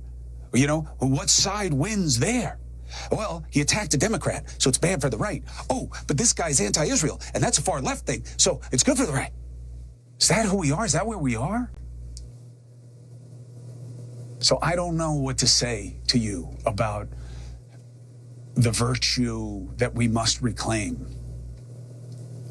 All I know is that I hope we don't forget. And we have 9/11 tomorrow, and boy, have we forgotten. We have forgotten who can be our enemy, what is our enemy, and what it takes for us to come together and survive. But I don't think Charlie will be forgotten. I'll end on this. I don't think Charlie Kirk is going to be forgotten anytime soon, and I really hope people don't let him and what he was about at his best be forgotten. All I know is I am so sad about what happened. It is such a shame. It is such a waste. It makes nothing and no one better. And all I know is that I get to decide what to think about it and what to do after it. And I am going to keep showing up. I don't care about the threats, because I believe that the value here is in using the platform as long as I have it to try to get us to a better place. It is not about agreeing or disagreeing. It is about how we disagree and how we prosecute the case for what we want America to be. And we are not getting it done. If this fight is not over ideas, it is lost before it begins. I am so sorry for the Kirk family. If there is anything that we can do as you guys go forward and decide how you want Charlie remembered, just let us know. Nation station KTVX. Here's a new video, by the way. This is from earlier, Charlie Kirk being rushed away. And now let's join their live coverage and see what they're picking up after the death of Charlie Kirk. Your thoughts here, what you're seeing, what you're hearing now that we have that confirmation? Well, absolutely heartbroken. I mean, Charlie Kirk, one of the biggest political activists in the world, who advocates for free speech, here on campus, talking with students. There's a few students who were able to exchange ideas, and we talked to students who had different ideas, just said that they appreciate that he came on campus, is willing to have a conversation with them. To hear President Trump now say that he's dead is just, it's heartbreaking, and it's also just shocking because of how contentious campuses are when he goes to them. We know that Turning Point USA says they're active on 3,500 different campuses. They have a lot of supporters. And the part that makes Turning Point USA so interesting on social media is that there are other students with different voices that participate at these events. So we know that Charlie Kirk travels to all these different campuses with his security team. We also know that campuses are alerted ahead of time when Charlie Kirk comes and speaks at different campuses across the United States. So what exactly happened here? How many police, how many security were at this event? What was the process of them making sure that students were coming in, weren't armed, or anybody else who was coming in? Because remember, this wasn't just students. We heard from different employees in the area, students from other campuses who attended events like this. And we got a chance to speak to one of them now. If I could go ahead and have you step a little closer to me. First of all, were you in attendance, and how far were you from the speaking? Yeah. Justin, we have new details on the school shooting outside of Denver yesterday. CNN's Whitney Wild joins us with the latest. Whitney, what are you learning? Well, there's some top headlines here, but just to get our viewers up to speed, this shooting happened yesterday afternoon around 2:24 p.m. That was in Mountain Time. This is a large high school. This is 900 kids. There was a student who got onto campus, according to law enforcement, took the bus to school and began shooting at fellow students. 2 classmates are still in critical condition at the hospital. The shooter died of self-inflicted gunshot wound yesterday.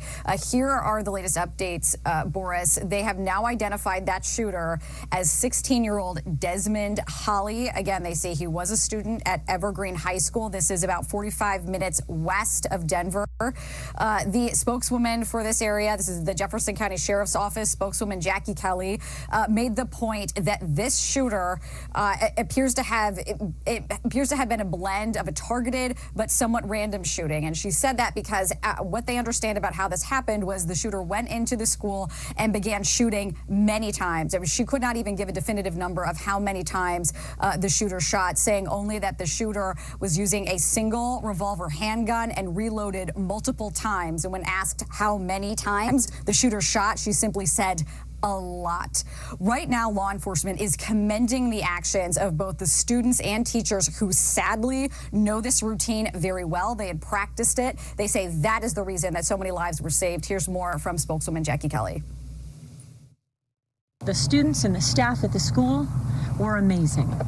They did their job, they did it well, and lives were saved yesterday because of the actions they took during their lockdown drill. We know that the suspect had a handgun. He had to keep reloading. He would fire and reload, fire and reload, fire and reload. This went on and on. And as he did that, he tried to find new targets. And he he came up against a roadblock on many of those doors. He couldn't get to those kids. Boris, what Kelly also said is that the school normally does have a school resource officer. They used to have a full-time resource officer, but now they are working on a blend because that school resource officer, who's normally full-time, was on medical leave. And at the time, a school resource officer was on campus until 10:30, 2 hours before the shooting, but had been dispatched to a traffic accident. So at the very moment of that shooting, there was no school resource officer on campus, Boris. Whitney Wild, thank you so much for the update.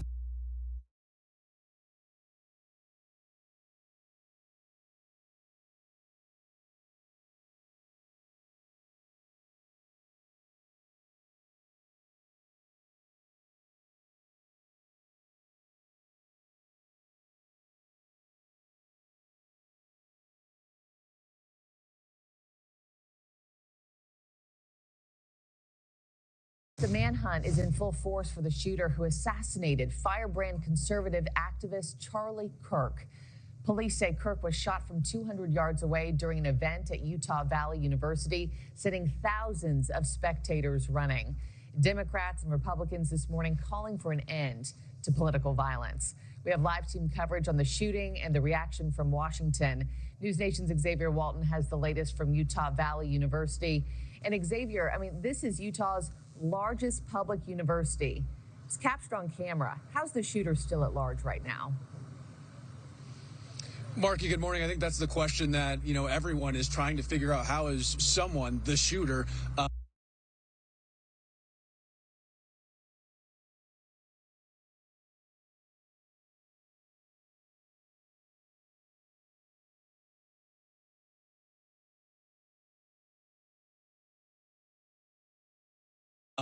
not been captured? How is he not in custody? How are they not in custody? We don't know if it's a man or a woman at this point, but still a massive manhunt to give everybody an idea of where we are on campus. This is as close as we can get, but the shooting happened just off in that direction.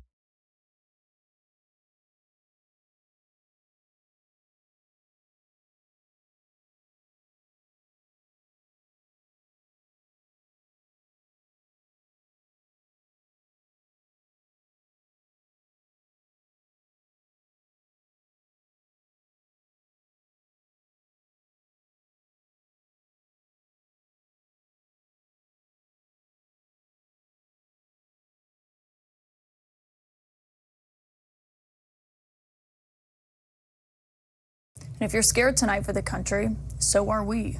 Former President George W. Bush put it this way in a statement tonight, saying, quote,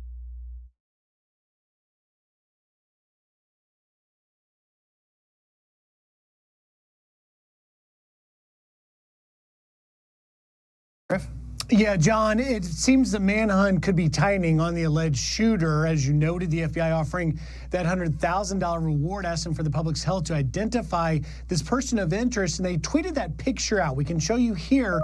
Take a close look at this individual. If anyone recognizes him, the FBI wants you to call 1-800-CALL-FBI. And they say no tip is too big or too small. They are looking literally for any kind of information you might have. Now, here's the latest that we've learned so far. Investigators say they've been able to track the suspect's movement through stairwells to the roof where they believe the shooting took place. Then he was believed to have jumped off the building's roof and moved away from campus, and they believe he could now be in a nearby neighborhood. They say they have good video, images, and impressions, and have recovered the alleged weapon that fired the fatal shot. Is a high-powered bolt-action rifle. That rifle was recovered in a wooded area where the shooter had fled. So the FBI laboratory will be analyzing this weapon. Investigators have also collected footwear impression, a palm print, and forearm imprints for analysis. Now, about those messages, John, multiple sources confirmed to Fox that investigators are looking at what appears to be written messages on both the gun and the ammunition. The content of the messages is unclear, and the FBI is not commenting. And we're getting that better visual at where investigators believe the shot came from. They've zeroed in on the rooftop of this building you see here on the right of your screen, the Low C Center on campus. It is about 200 yards away from where Charlie was speaking under a tent in an open area. area, with the shooter having a potential direct line of sight. Now we are awaiting that press conference, John, which we thought would be in about 40 minutes from now, but we're getting word just at the moment that that may be being pushed back. So we're watching and waiting. John? All right, Griff Jenkins with the latest for us. Griff, thank you for the update. Appreciate it. Sandra? I'm Steve Doocy. I'm Brian Kilmeade. And I'm Ainsley Earhart. And click here to subscribe to the Fox News YouTube page to catch our hottest interviews and most compelling analysis. And we begin with this Fox News alert. We have new information on the man. Griff? Yeah, John, it seems the manhunt could be tightening on the alleged shooter. As you noted, the FBI offering a critical development in the manhunt for the assassin who gunned down conservative activist Charlie Kirk. Officials just released this image. They are asking for the public's help in identifying the person of interest in connection with the fatal shooting. CNN's Nick Watt is following this breaking news. Nick, you are in Orem, Utah. This is a really significant moment that this is being put out to crowdsource. Absolutely. So, Dana, we were told that they made some key breakthroughs overnight. One of those breakthroughs was good, clean video images of this suspect. Now, we were told about 2.5 hours ago that investigators were using technology to try to find an identity from that video image. We were told they were pretty confident that they could do that, but if they couldn't, then they were going to release the images to the public to try and get the public's help. They have now released those images on X, on other platforms, and it shows, as we were told earlier, a college-aged male who, as investigators say, could very easily have blended in with the crowd here on campus. 3,000 people here to see Charlie Kirk yesterday. Kirk's killer remains at large, but now we have a significant update in the investigation. The FBI has just now released images of a person of interest. Now, a few hours ago, we heard from them and they said they had clear and good video of the suspect. They said they would be reviewing those images using their technology, but if they were not able to do so, that is when they would release images to the public. As I mentioned, we just received those images. Now this is a male that appears to look like he is college age. And now they're turning to the public for their help to aid in this investigation. We find ourselves today hunting a murderer who chose to violate our rights. Investigators announcing significant progress in the search for the shooter suspected of killing 31-year-old conservative activist Charlie Kirk. We were able to track the movements of the shooter. We do have good video footage of this individual. The FBI says they believe they've uncovered the weapon used in the attack, but declined to publicly identify the suspect. We are and will continue to work nonstop until we find the person that has committed this heinous crime and find out why they did it. President Trump eulogizing Kirk during Thursday morning's 9/11 remembrance ceremony at the Pentagon. Charlie was a giant of his generation, a champion of liberty, and an inspiration to millions and millions of people. Announcing Kirk will be posthumously awarded the Presidential Medal of Freedom. I have no doubt that Charlie's voice and the courage he put into the hearts of countless people, especially young people, will live on. In remarks Wednesday night, Trump blamed the, quote, radical left for Kirk's assassination. But his murder is just the latest in a string of politically motivated attacks that have targeted people across the political spectrum. Leaders on both sides of the aisle decrying the tragedy and calling for temperatures to be lowered. We need to come together. We need to turn down the rhetoric. We need to stop this political violence. Now, as far as the motive, that is still unclear, but sources say there was a range of phrases referring to cultural phrases that were scribbled onto a rifle that was found in a wooded area, as well as ammunition related to this shooting. Investigators will try to decipher what those messages meant to try to shine some light on what could have driven this suspect to shoot and kill Kirk. Meanwhile, the FBI is asking people to submit any photos or videos they may have that can help lead them to the suspect. Reporting in Orem, Utah, I'm Mary Bell Gonzalez. You are watching the National News Desk, America's News Now. I'm Jan Jeffcoat, and right now, a desperate manhunt underway in Utah to find the suspect in the assassination of Charlie Kirk. A news conference just wrapped up in Utah. We want to get right to Mark Boyle at the live desk. You know, Mark, I was taking some notes here as we listened to that news conference.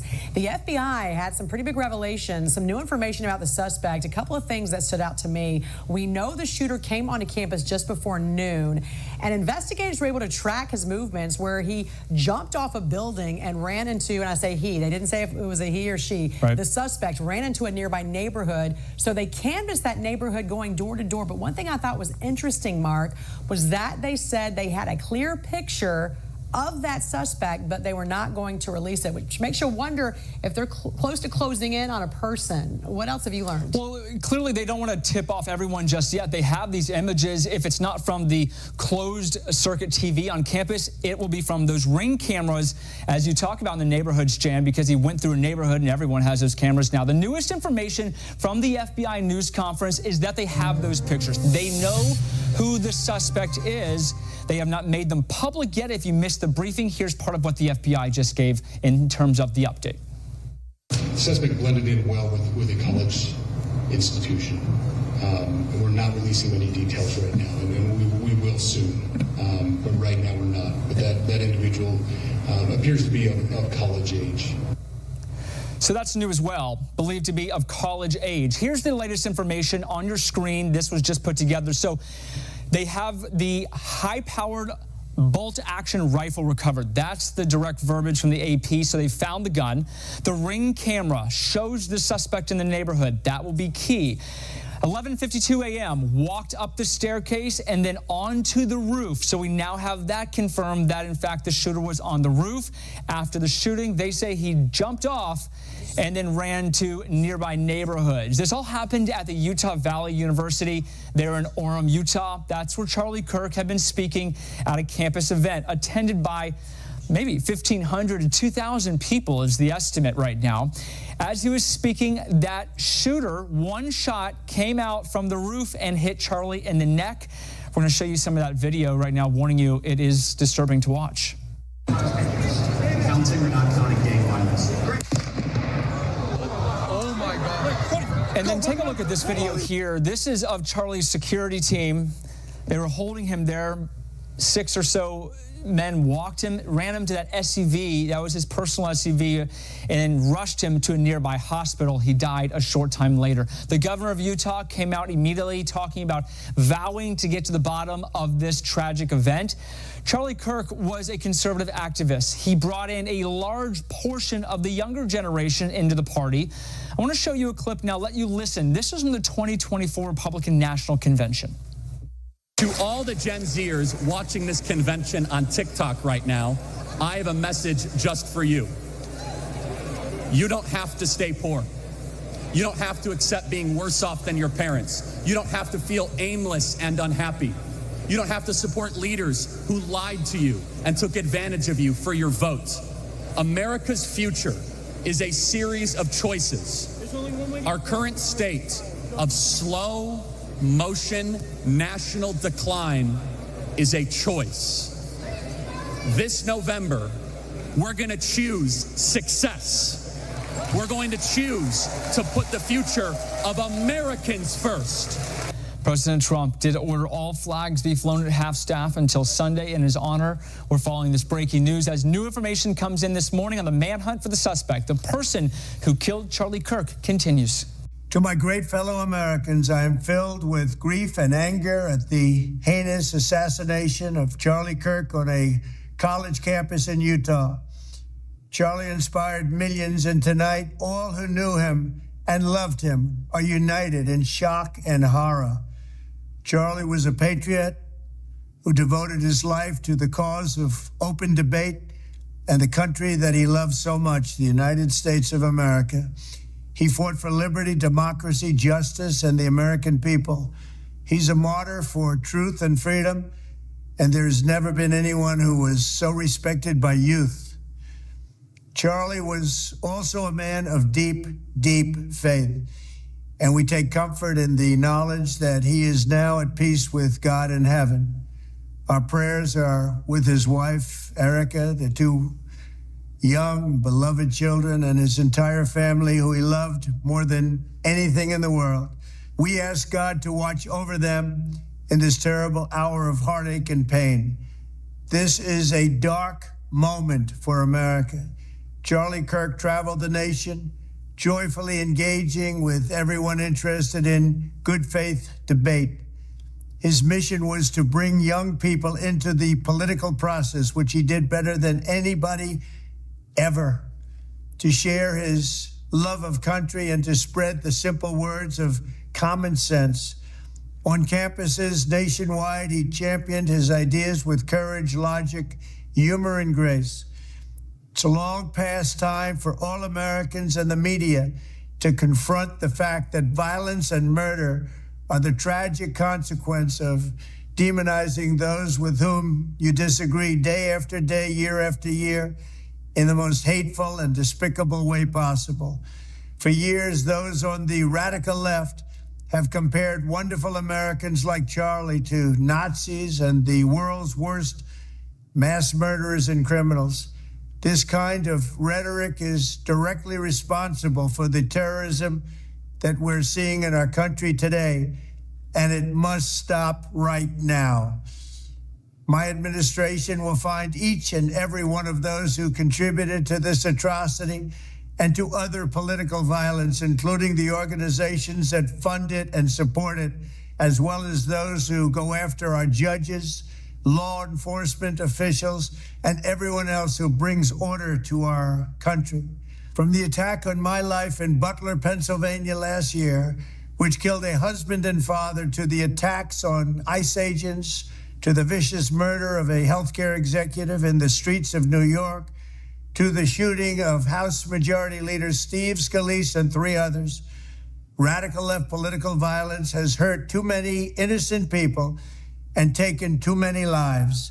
Tonight, I ask all Americans to commit themselves to the American values for which Charlie Kirk lived and died, the values of free speech, citizenship, the rule of law, and the patriotic devotion and love of God. Charlie was the best of America, and the monster who attacked him was attacking our whole country. An assassin tried to silence him with a bullet, but he failed, because together we will ensure that his voice, his message, and his legacy will live on for countless generations to come. Today, because of this heinous act, Charlie's voice has become bigger and grander than ever before, and it's not even close. May God bless his memory, may God watch over his family, and may God bless the United States of America. Thank you.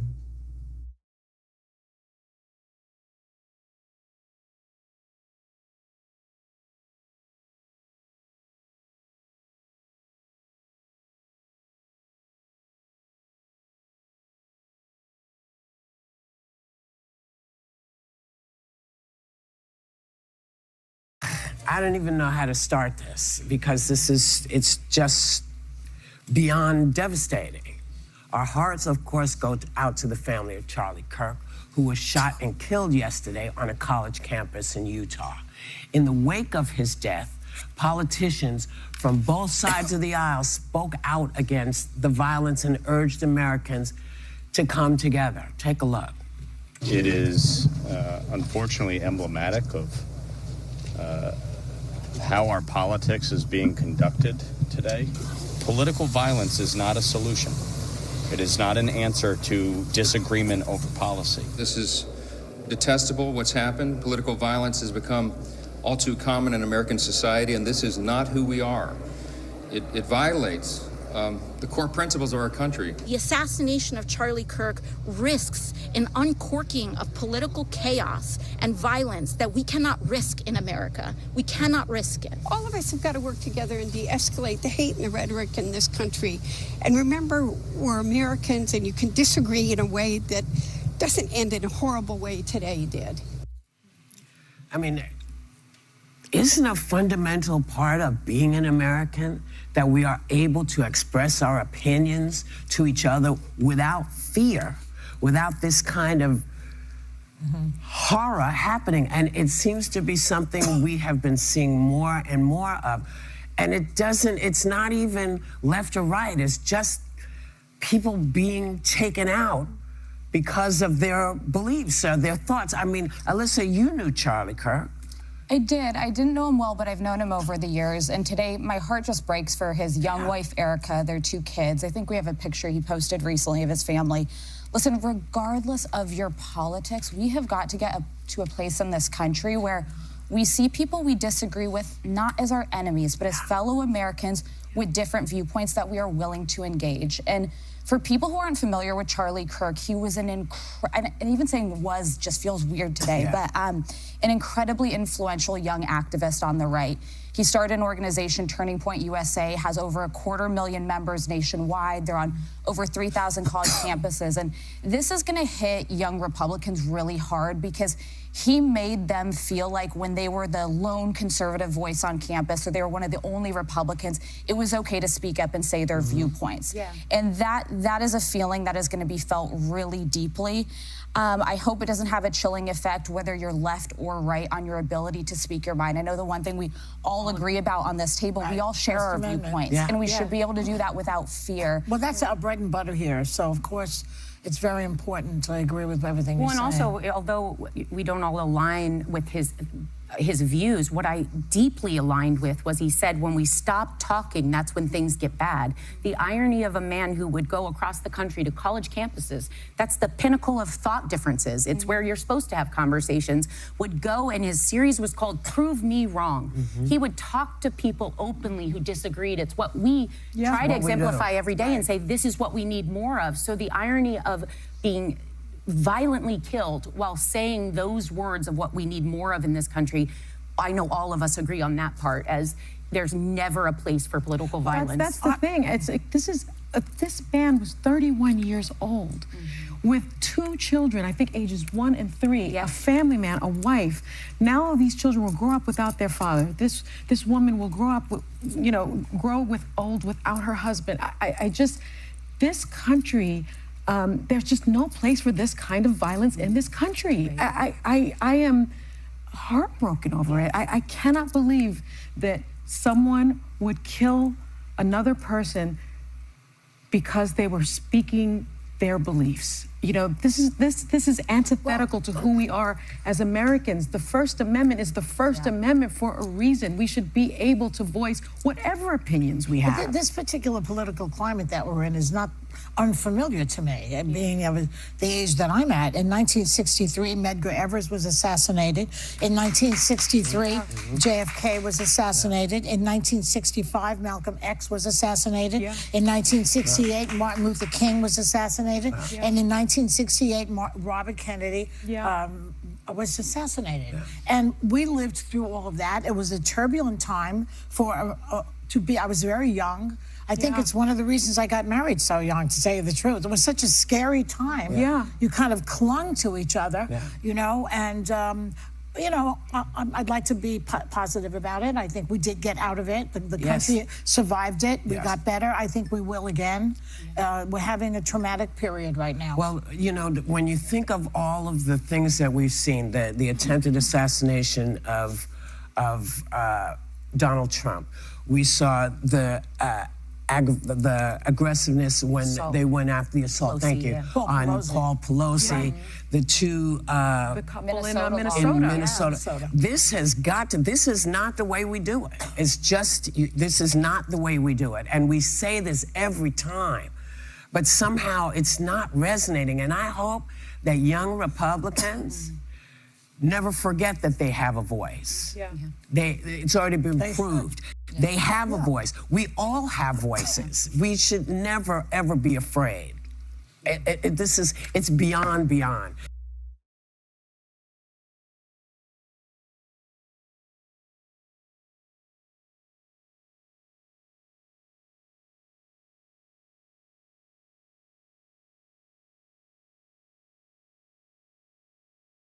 This is Democracy Now!, democracynow.org, The War and Peace Report. I'm Amy Goodman. And I'm Nermeen Sheikh. Welcome to our listeners and viewers across the country and around the world. A manhunt is underway in Utah after the prominent far-right activist Charlie Kirk was assassinated on Wednesday as he spoke before a large outdoor crowd at Utah Valley University on the first stop of his fall campus tour. Kirk was 31 years old. He founded Turning Point USA when he was just 18, which grew into the largest right-wing youth movement in the country. He was a close ally of President Trump and one of the most influential young voices in the MAGA movement. Police believe Kirk was killed by a single shot, possibly fired from a nearby roof. Kirk was shot as he was responding to a question by an audience member about how many transgender individuals have been mass shooters. There's a lot, right? I'm going to give you some credit. Do you know how many mass shooters there have been in America over the last 10 years? Counting or not counting gang violence? Great.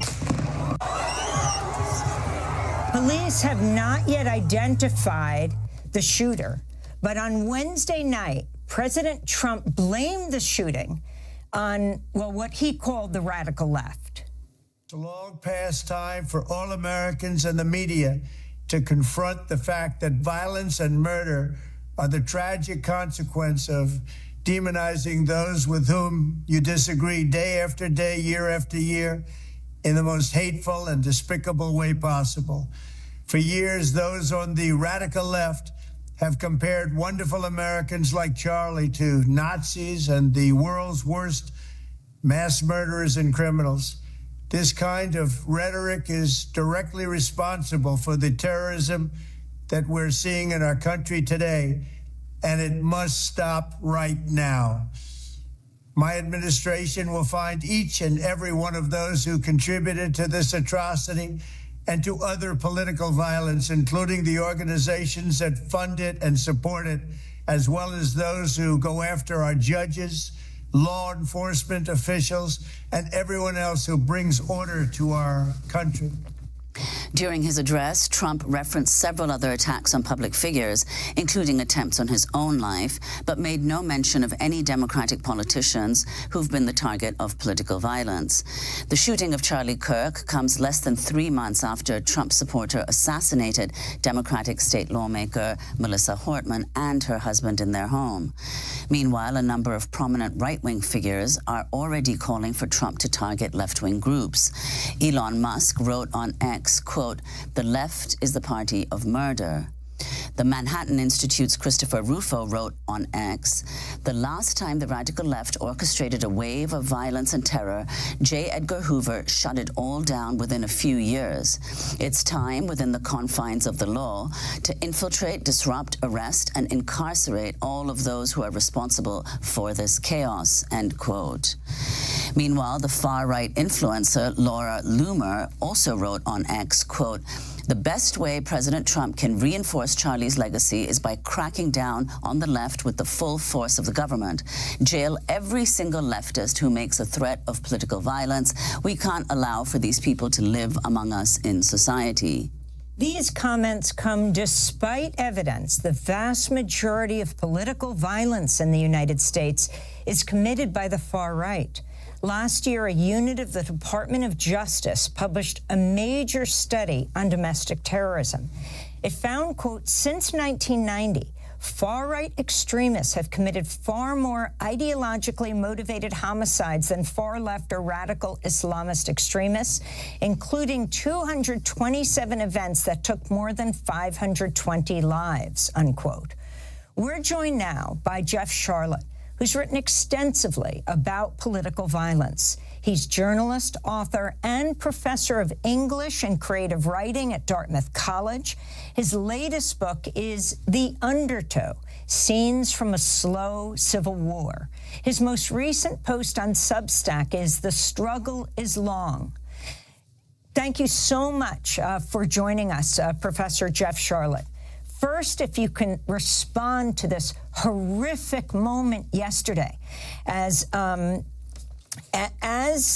he was taking questions from the crowd,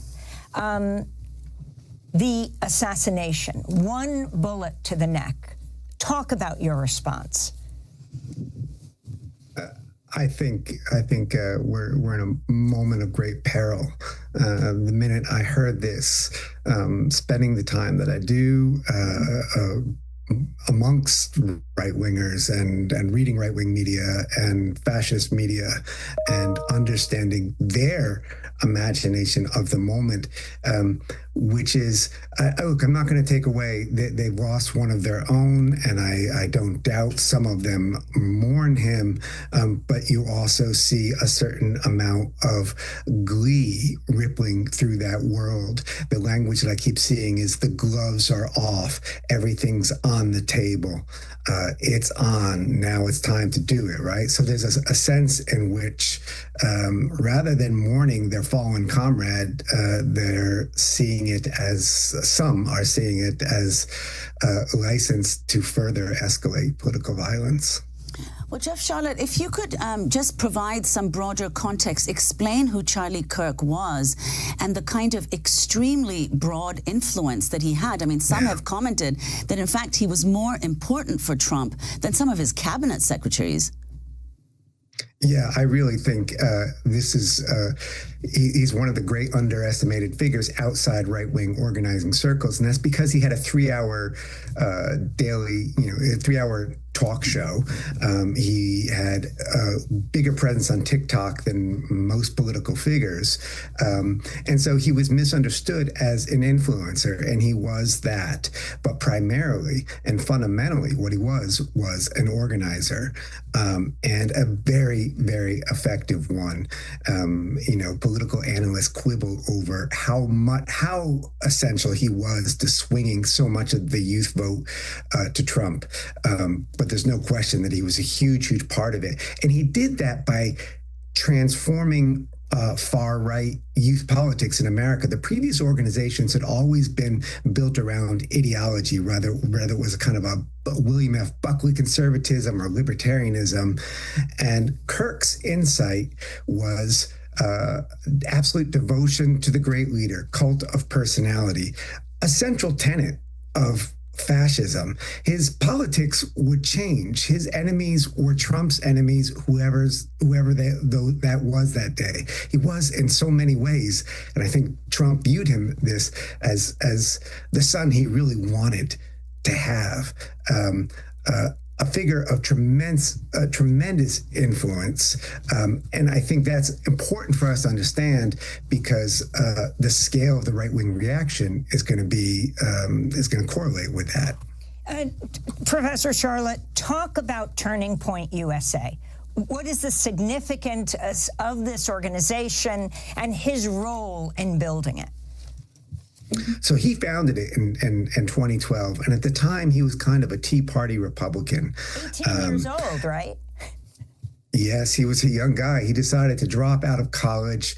I think a lot of people make a lot of that, and he couldn't even go to college. What the guy could do was organize and charm rich old white men and raise money, and he did it.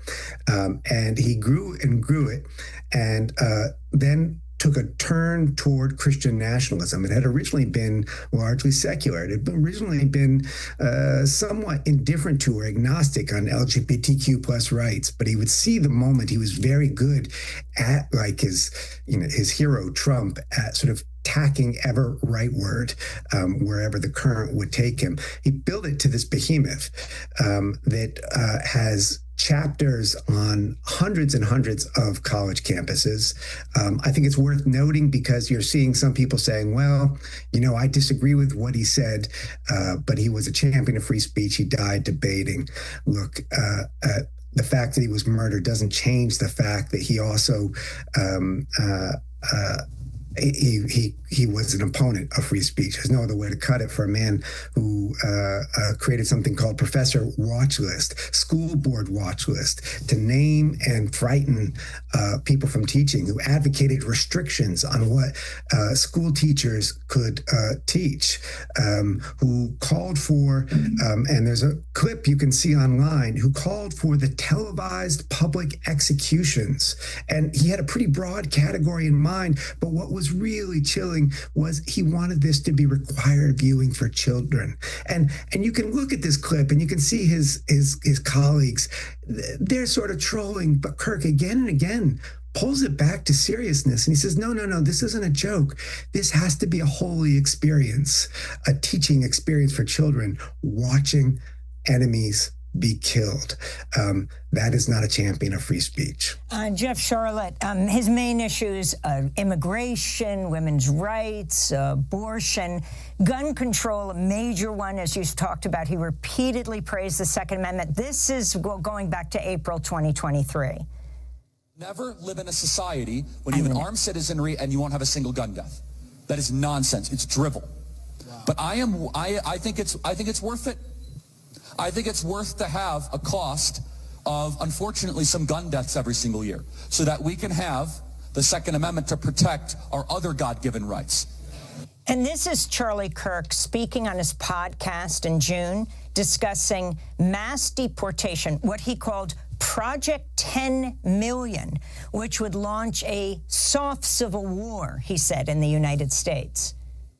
I'm telling you, everybody, we need to do Project 10 Million. Project 10 Million is removing the 10 million alien invaders in this country. We have 25, 30 million.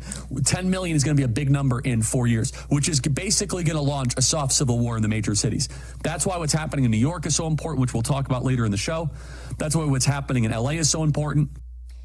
So that was Charlie Kirk. Chef Charlotte, your response.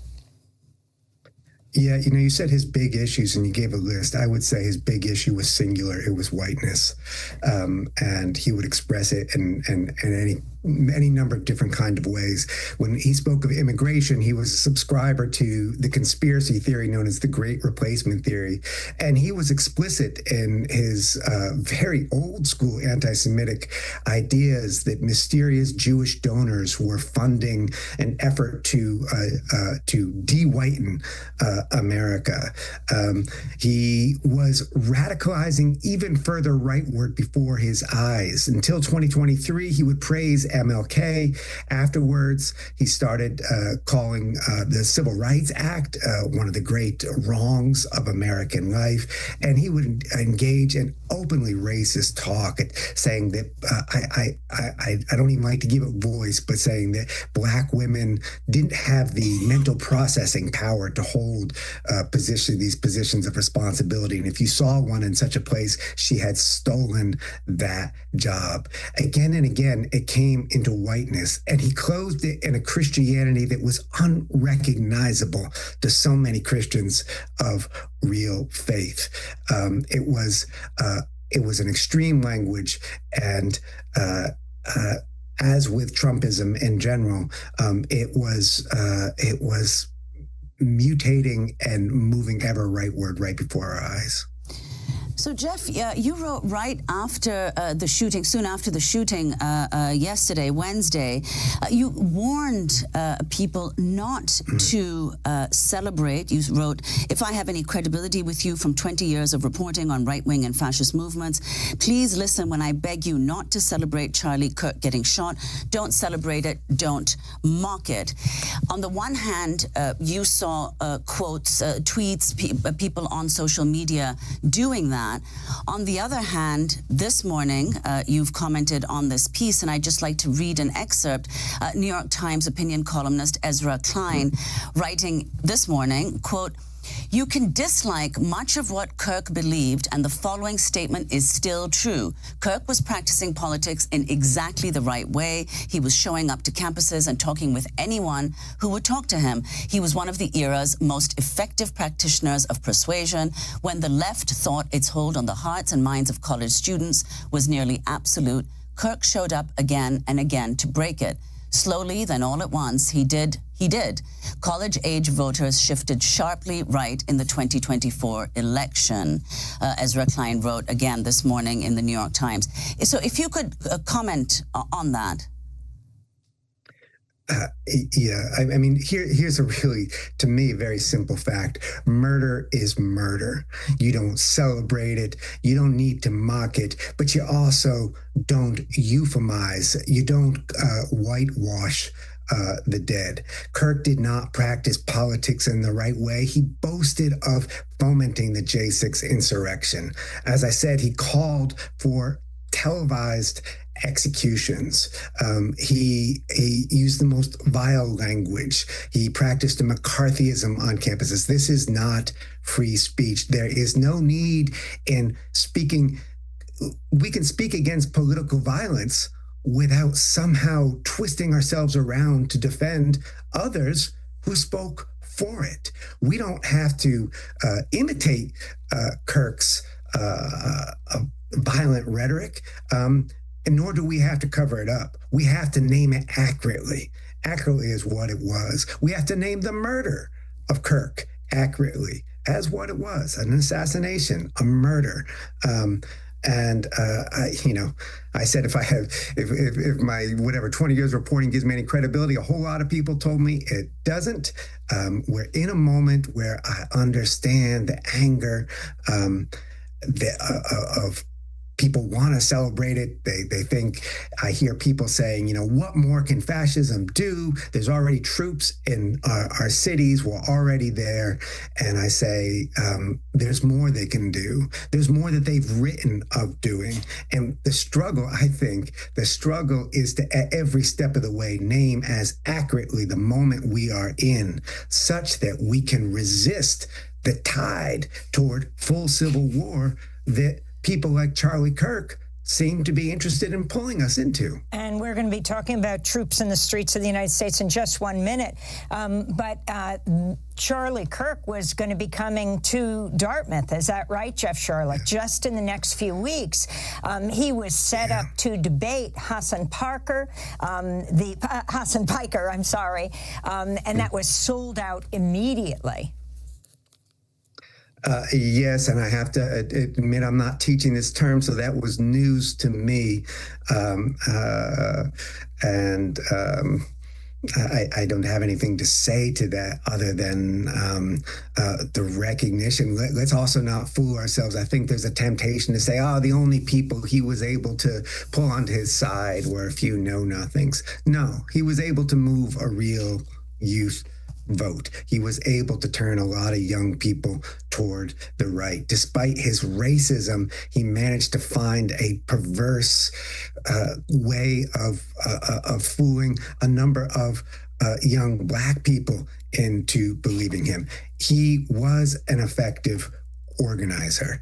That's not a tribute to him. I want to be really clear. Sometimes we make the mistake of saying someone is good at something, that they're good at doing what they do means that they're good, and he was no good, but he was effective, and his organization goes on past him. Hassan Piker said this is a terrifying incident before Trump announced Kirk's death. He said the reverberation of people seeking out vengeance in the aftermath of this violent, abhorrent incident is going to be genuinely worrisome. Thanks for watching Democracy Now! On YouTube. Subscribe to the channel and turn on notifications to make sure you never miss a video. And for more of our audience-supported journalism, go to democracynow.org, where you can download our news app, sign up for our newsletter, subscribe to the daily podcast, and so much more.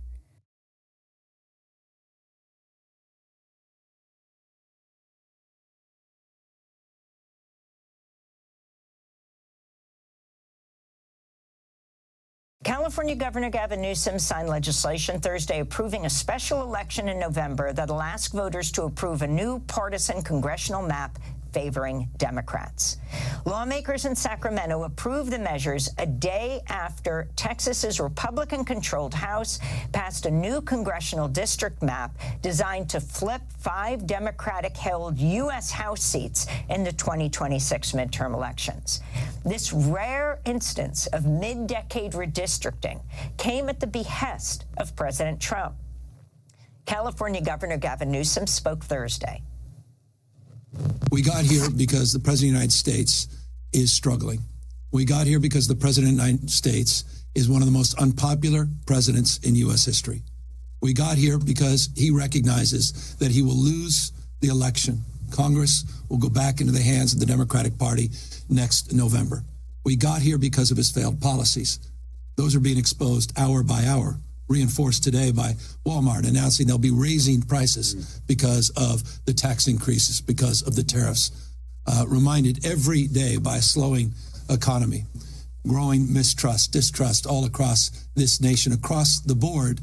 He is failing. He recognized that, and that's why he made a phone call to Greg Abbott asking for 5 seats. Can't win by playing by traditional sets of rules. He plays by no rules. I remind you all the time, it's not the rule of law, it's the rule of Don. And we're standing up to that. We're joined now by 2 guests. Trey Martinez Fisher is a Democratic Texas state representative from San Antonio. His piece for the San Antonio Express News is headlined, "To Preserve Democracy, Texas Democrats Must Fight Fire with Fire." Earlier this month, he and other Texas Democratic lawmakers fled the state in an attempt to block passage of the new gerrymandered congressional maps. He's joining us from Austin. And in Haydenville, Massachusetts, David Daly is with us, a senior fellow at Fair Vote, author of several books on voting, including Anti-Democratic: Inside the Right's 50-Year Plot to Control American Elections, and Unrigged: How Americans are Battling Back to Save Democracy. Let's go first to Austin to speak with Trey Martinez Fisher. Explain what has taken place, what is taking place as we speak in the Texas legislature, why you fled the state to break quorum, but the fact that now one of the votes has taken place to pass the GOP-favored gerrymandered map. No, well, thank you for the question. Well, first, it was one of the just historic bait and switch. As you know, in Texas, we had a horrific flood where many people lost their lives. Many lives were just upended. And the idea was we were going to come to a special session to aid the flood relief victims to try to make things whole. And then just really with the snap of a finger, the governor announces his intention to have a mid-decade redistricting to bring 5 new Republican seats in Congress, which really threw everybody off. We knew from the start that we did not have the votes to stop that. And moreover, we didn't think the country was paying attention to what was happening in Texas. So my fellow Democrats and I, we decided to elevate this conversation, fight in the national arena, leave the state of Texas for over 2 weeks, find refuge in Illinois under the leadership and watch of Governor Pritzker. And we used our 2 weeks to rally the country, to wake people up, and to let people know that Donald Trump does not want to have an election fair and square, that he wants to be the commander and cheat. He wants to cheat on America, cheat on democracy, steal these congressional seats. And I'm just thankful that other leaders woke up, saw what was going on, and said, okay, if Trump is going to throw out the rule book, then we will fight fire with fire. And I think that's what you see in California. What did California have to do with you coming back to Texas, even though you knew that meant that they would pass the gerrymandered map? I think what it meant is, again, had we stayed in Austin and we fought this in the middle of the night, it might have made the local news. We know this is now international news. We know that people are starting to ask questions about mid-decade redistricting and gerrymandering and all of the stuff that is happening. And quite frankly, if you ask California leaders, they needed time to educate their voters, to educate their lawmakers. They needed a discussion to be on the national stage. And I think, as you saw very recently, that a poll in the state of California showed 57% of Californians agree with Governor Newsom's plan to draw 5 new congressional seats in California. That doesn't happen by osmosis. That happens by engagement and people coming together and this country rallying. Because, look, I never underestimate the power of the American people when it comes to preserving and protecting our democracy. Representative Martinez Fisher, you're serving your 12th term in the Texas House of Representatives. You're the former chair of the House Democratic Caucus and the Mexican-American Legislative Caucus. Talk about how partisan gerrymandering relates to racial gerrymandering. Thank you very much for the question, because that is the heart of the matter here. Republicans and Donald Trump and Governor Abbott will tell you, well, this is nothing new here. This is just, we're looking for a partisan performance, and that is entirely legal. Well, yes, you can draw maps for partisan performance, but you can't do it on the backs of the minority community. Here's what the maps in Texas do and how minority rights are taken away. Number one, you take districts in Texas, congressional districts like, the one represented by Representative Al Green. That district is a performing district right now. It elects African Americans, even though it doesn't have a majority of African Americans in that district. Under this plan, what has happened now, you see a concentration of voters more than what is necessary for that map to perform, being placed in this Congressional District 18. And now all of a sudden you've just packed that district and you've diluted the voice of the African American community. Let's take another example. In San Antonio, where I'm from, you took a district that had a 60% Hispanic citizen voting age population, and you reduce that now to barely 50%, knowing full well by looking at election data that Hispanics will never, ever, ever have the opportunity to elect a candidate of their choice. And I find that very confusing because the narrative, at least in Texas, is that Hispanics are trending Republican. If they're trending Republican, why do you shrink the number so low that Hispanics' voice will never be heard?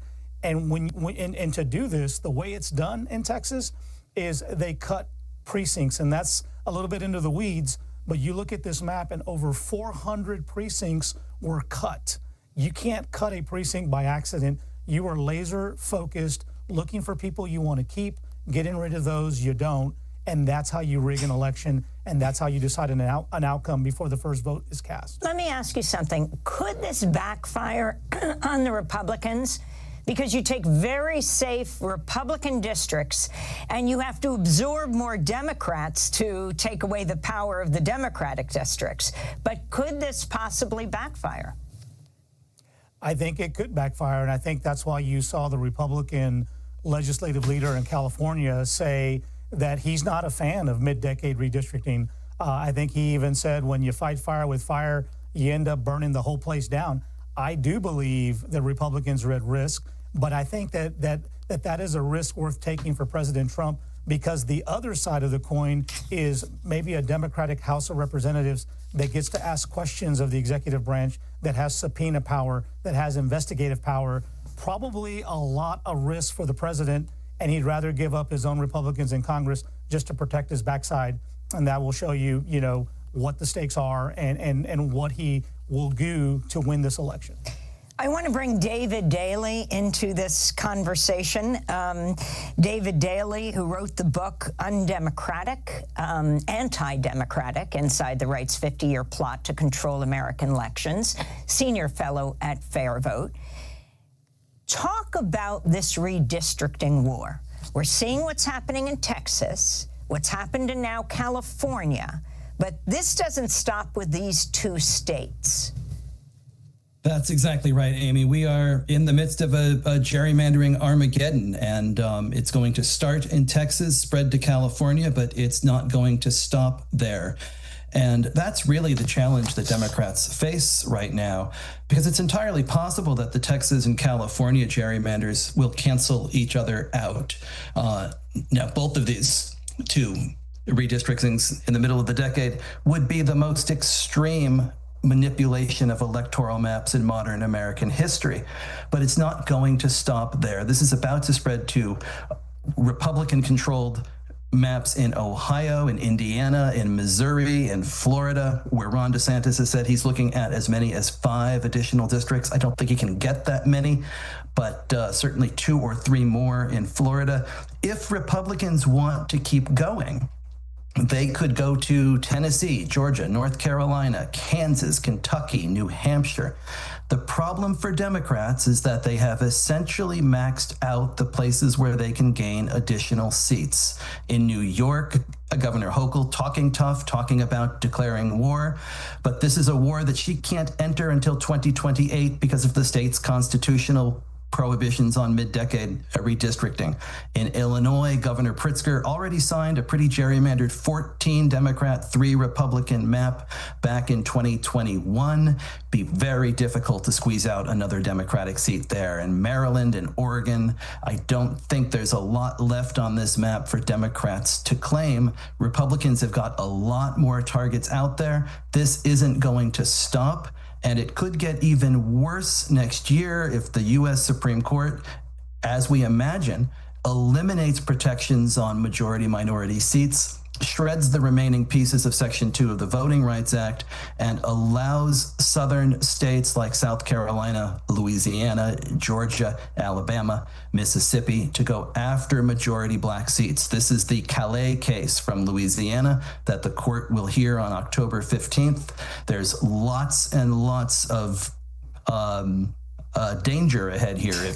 If Democrats think it's going to be easy to take back the House in 2026, Republicans are doing everything they can to boost their chances before a vote is cast. I want to go back to this issue, David Daley, of political gerrymandering, which is allowed, partisan gerrymandering, and racial gerrymandering, which is not allowed.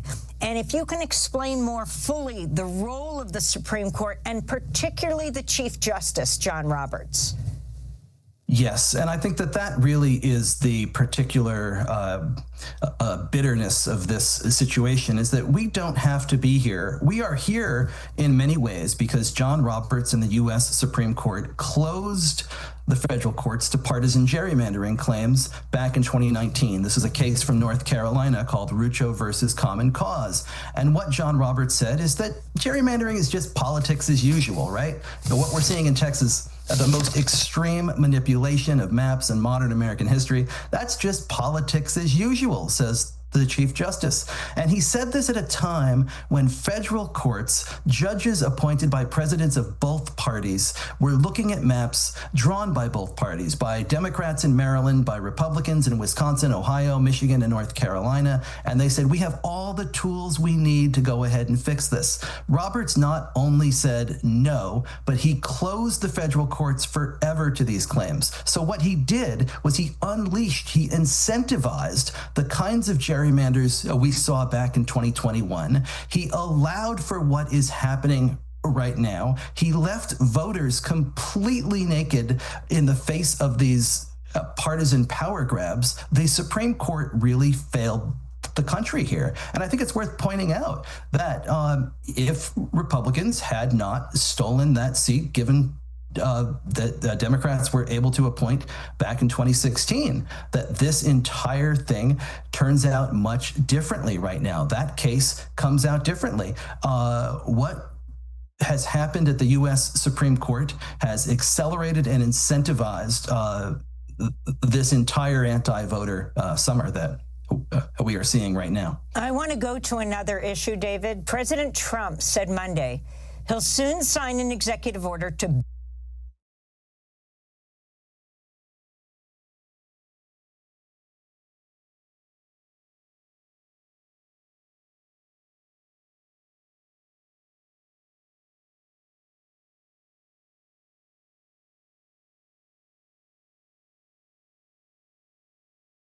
as well, bringing you live feeds from across the country and updates as they develop.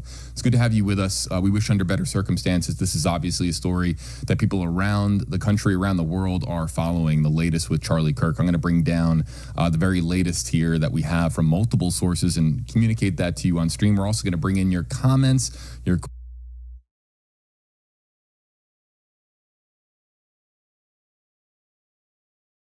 The FBI and Utah police postponing a news conference, citing, quote, rapid developments in our investigation, end quote. And now a source tells CNN that FBI Director Kash Patel is en route to Utah to assist the investigation. Hello, everyone. I'm Casey Hunt. Welcome to the arena. Those rapid developments coming just hours after they released these photos of a person of interest connected to the case. The person seen wearing a hat, sunglasses, a long sleeve shirt. Let's be clear, the FBI says this is a person of interest. They have not yet identified them formally as a suspect. Earlier in the day, police announced that they've recovered what they believe to be the murder weapon, a high-powered rifle alongside ammunition and a screwdriver in a wooded area near the crime scene. Sources tell CNN that the rifle and the ammunition were marked with phrases related to cultural issues. We are still working through what those phrases and cultural issues are, but authorities are analyzing them as they try to identify the suspect. The FBI is now offering a $100,000 reward for information leading to their arrest. Any attack on the First Amendment is an attack on the very foundation of our democracy. That is why we will relentlessly pursue this case and the shooter until we find him. All right, our panel is here, but then we're going to get started with our CNN team. CNN senior justice correspondent Evan Perez, national correspondent Nick Watt, who is on the campus of Utah Valley University. CNN senior White House correspondent Kristen Holmes is with us, and CNN's senior law enforcement analyst, the former deputy director of the FBI, Andrew McCabe, is here. And Kristen, I do want to start with you because any minute now, the vice president, J.D. Vance, set to land in Utah. We now know Kash Patel is also on his way there. What else are you hearing from this administration as they grapple with the death of a close friend and, of course, a key political ally? Well, Casey, look, there's still a lot of grief, there's a lot of sadness, and there's also a lot of anger. But one thing to point out about what we're seeing with Vice President J.D. Vance, I mean, they are clearly treating Charlie Kirk like he's not just part of the administration, but that he was part of their actual families.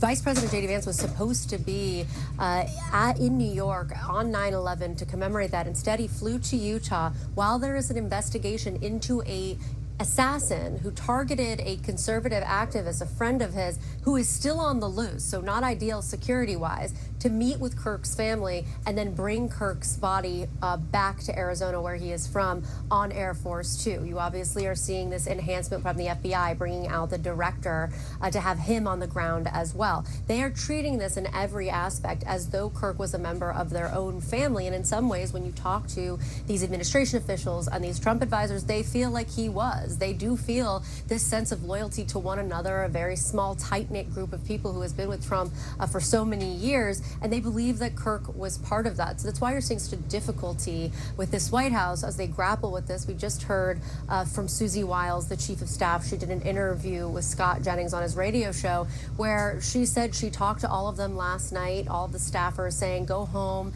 and hug your family and then speak louder, because that's what Charlie Kirk would have wanted.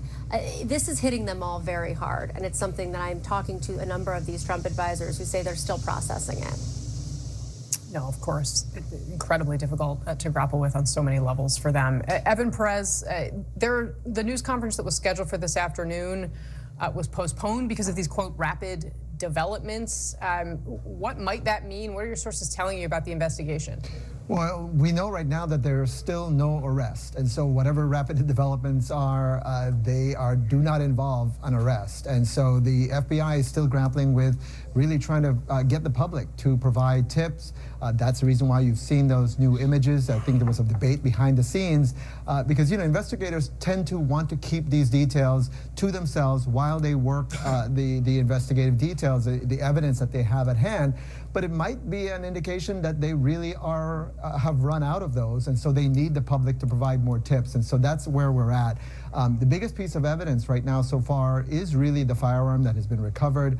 You know, we talked a little bit about, and you mentioned those markings, those etchings that were on the firearm. And I should note that, you know, those were from initial reports from the field that some analysts have been interpreting what they mean. Until there's an arrest, we don't know exactly what those mean. And so that's part of the reason why I think investigators are hesitant about drawing any conclusions about this, Casey. And at this point, again, because time is of the essence, they need to find a way to find this person before they perhaps carry out another shooting. I mean, that's the other possibility here that investigators have to keep in mind, that this person was doing this and may have other possible targets in mind. And so that is also a top concern for investigators. But the reason, the fact that you have Kash Patel going to the scene, Dan Bongino, I'm told, is also headed there. He's the deputy director of the FBI.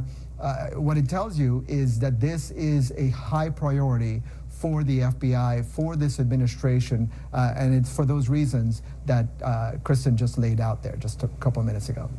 Yeah, no, of course. And let's bring in, on that note, Nick Watt. You're on the ground in Utah. What are you seeing? What are you hearing from a community that is, of course, mourning, but also concerned about some of the things that Evan was just laying out? There's a gunman on the loose. Well, local officials were quick to reassure people here to say this was a targeted killing.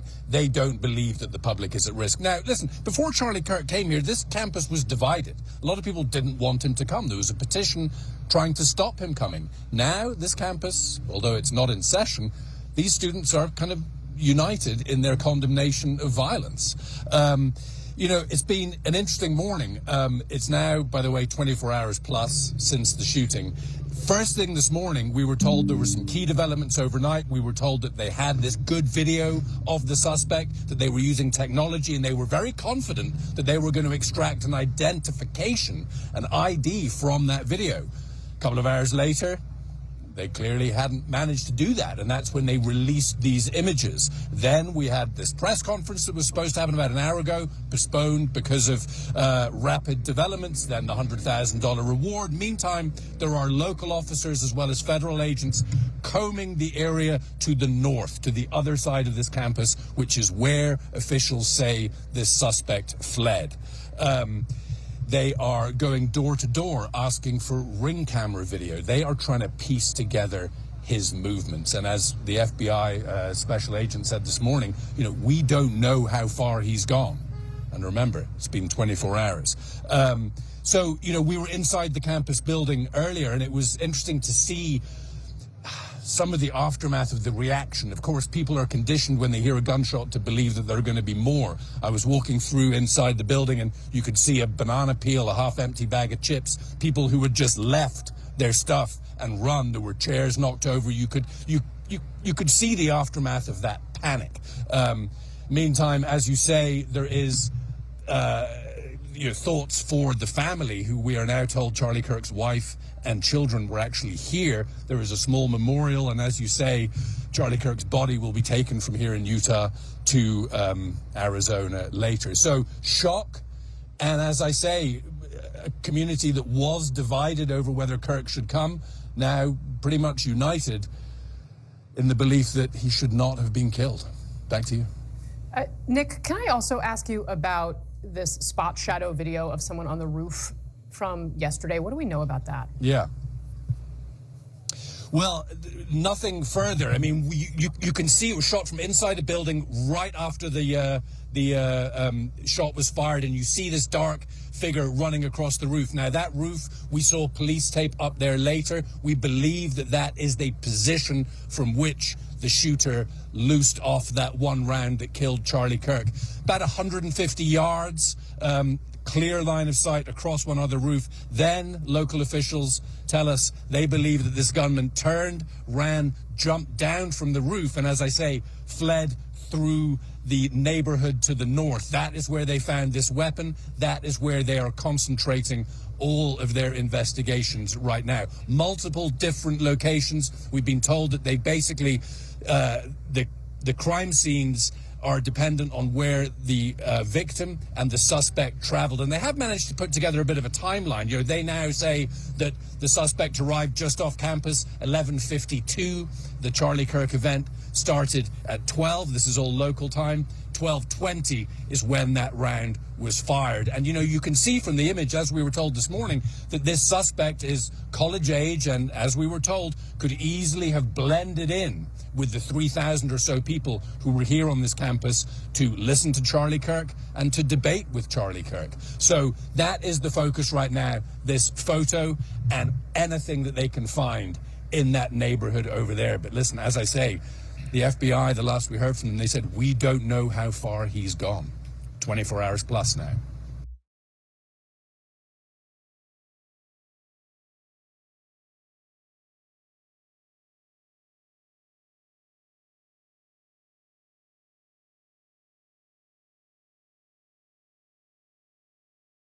There is a lot to update on this Thursday, but we begin with the new image just released by the FBI. It is a person of interest in the assassination of popular conservative activist and Turning Point USA co-founder Charlie Kirk. Salt Lake City's FBI posting, "We are asking for the public's help identifying this person of interest in connection with the fatal shooting of Charlie Kirk at Utah Valley University. The number to call, 1-800-CALL-FBI." This latest bit of evidence from investigators who also revealed they've recovered a high-powered rifle near the scene. The FBI laboratory will be analyzing this weapon. Investigators have also collected footwear impression, a palm print, and forearm imprints for analysis. The targeted attack unfolded in front of an estimated 3,000 people at Utah Valley University on Wednesday, where Kirk was hosting the first stop of a multi-campus fall semester college tour. About 20 minutes in, he was answering a question about mass shootings when a gunman dressed in black fired from a nearby rooftop, striking him and killing him.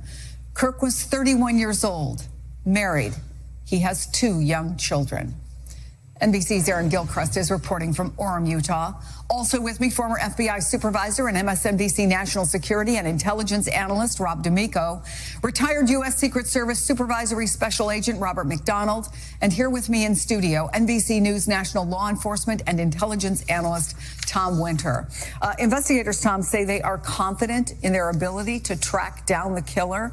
Tell us what information we got from the press conference, and obviously that set of photos, those 2 photos, that may give them that confidence. Yeah, from that press conference, they explicitly said that they had imagery of this individual in the stairwell arriving at the school, and that appears, based on the photos that we're looking at here now, where they got this information from. It could be a little bit difficult to see it because obviously this is what has been provided to us. It's coming from surveillance camera video, but it does appear to show an individual, particularly that left picture, in the stairwell. They say that he goes to the roof. Obviously, the shooting occurs, and then this person of interest jumps off the roof into a local neighborhood. At some point, dumps the gun in a wooded area where they said they recovered it, and is seen in a nearby neighborhood, which they've obviously been canvassing. They've used that neighborhood and cameras there, and these days, anybody with a home, I mean, here in New York City, we don't necessarily have it, although you see them more and more, but anybody with a home really has Ring cameras in a lot of these neighborhoods to track whoever's at your front door or packages or things like that. So that's the type of work that is done in a case like this. We saw it, and I'm not picking this example out of the ether, in the case of the United Healthcare CEO shooting and Brian Thompson, where the NYPD went from building to building, tracking down, okay, we see this person, now they're going here. Can we go to the next building and see if we can find them? Is there a coffee shop that's got a camera facing out? And so that's the type of work that we have here. Been described as a high-powered bolt-action rifle that's entirely consistent with the type of weapon that would be used in a shooting like this from approximately 200 yards. Somebody would not need a ton of training to be able to fire that round and to be able to do it. There does appear to at least be, based on the images you're looking at there where the shots were fired, there certainly appears to be some sort of planning here that took place. That this would have been somebody who would have known where to set up from a high angle, perhaps familiar with the university. We're going to need to get more details from authorities once they conduct and complete this investigation. I think the most important thing here, they're not acting on a tip, they're not acting on a call alone. They've actually developed real evidence here. The fact that they think that they have a good photo of this person, likely not the only one, is going to be very helpful for them.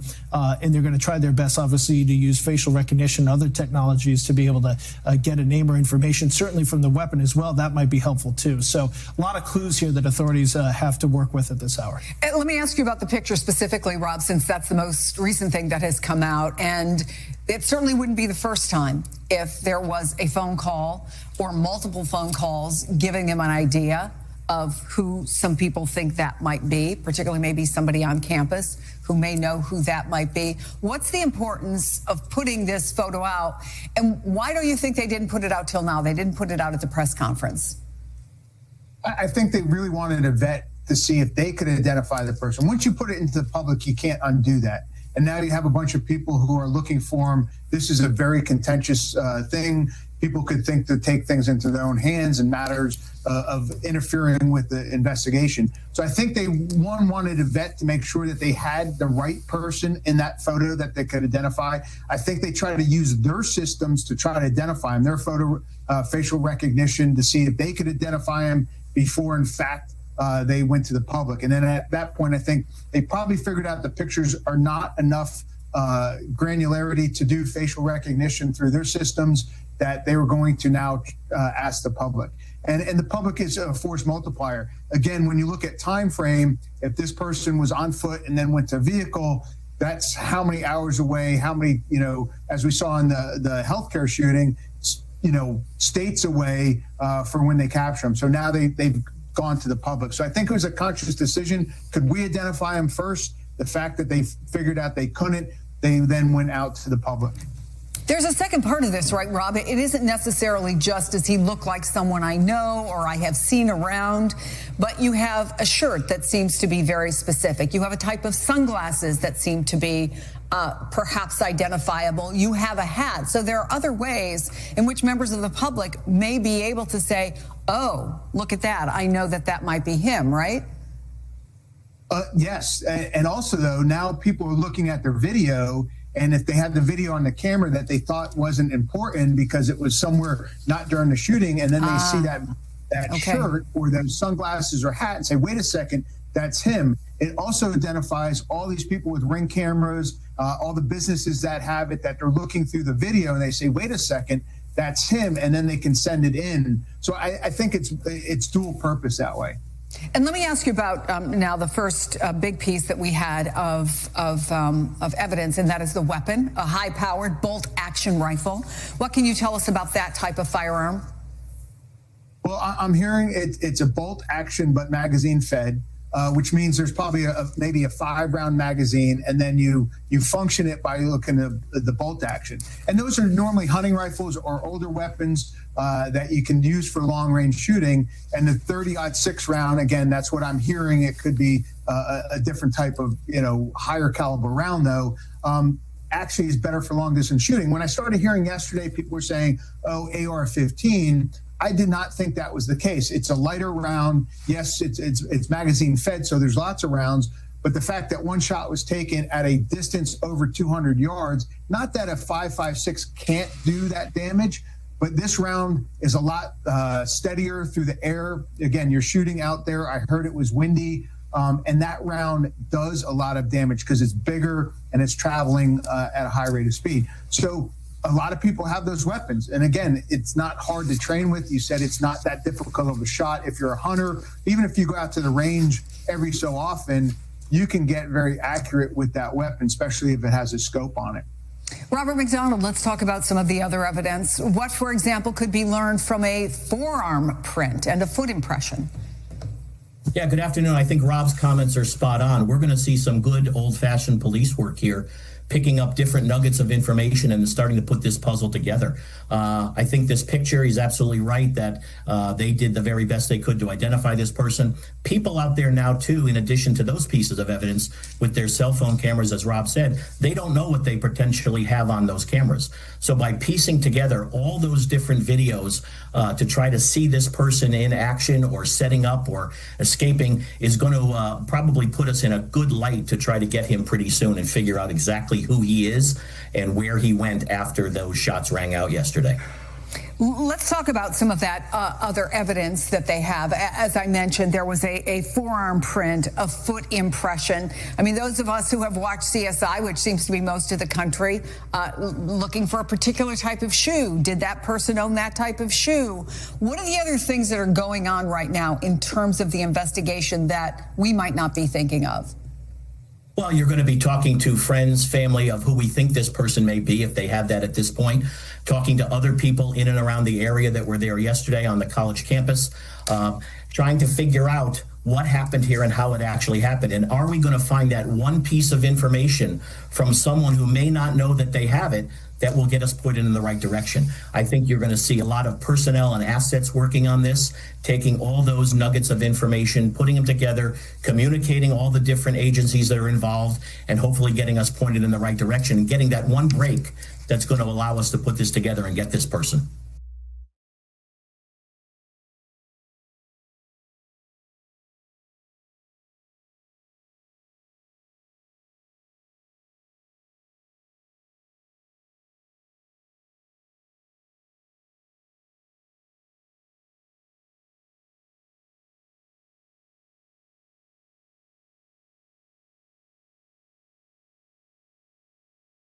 keeps on happening. A shooting in Atlanta at the CDC where a police officer was killed, school kids killed in a church, a lawmaker and her husband murdered in Minnesota, a Jewish couple killed coming out of a Jewish event in D.C., marchers for hostages firebombed in Colorado, Governor Josh Shapiro's home firebombed, a healthcare CEO killed on a New York City street, a little Palestinian boy stabbed to death.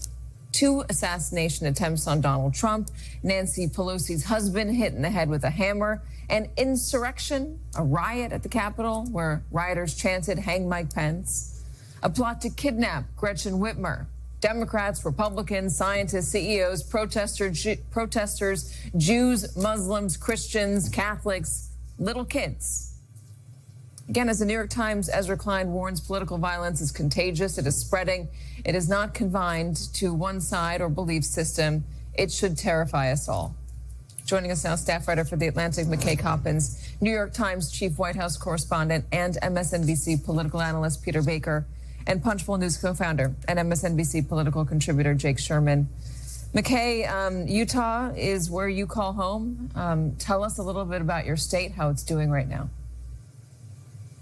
Yeah, I was actually born in Orem, Utah, the city where this shooting happened. I grew up outside of the state, but then chose to go back for college, and I went to college just 15 minutes down the road from Utah Valley University. And the thing about Utah is that it has historically and even in recent years positioned itself as kind of a sanctuary from the political strife and culture war that has defined a lot of the country. And in recent years, especially, you've seen a lot of the political leaders of the state, Spencer Cox, the governor of Utah,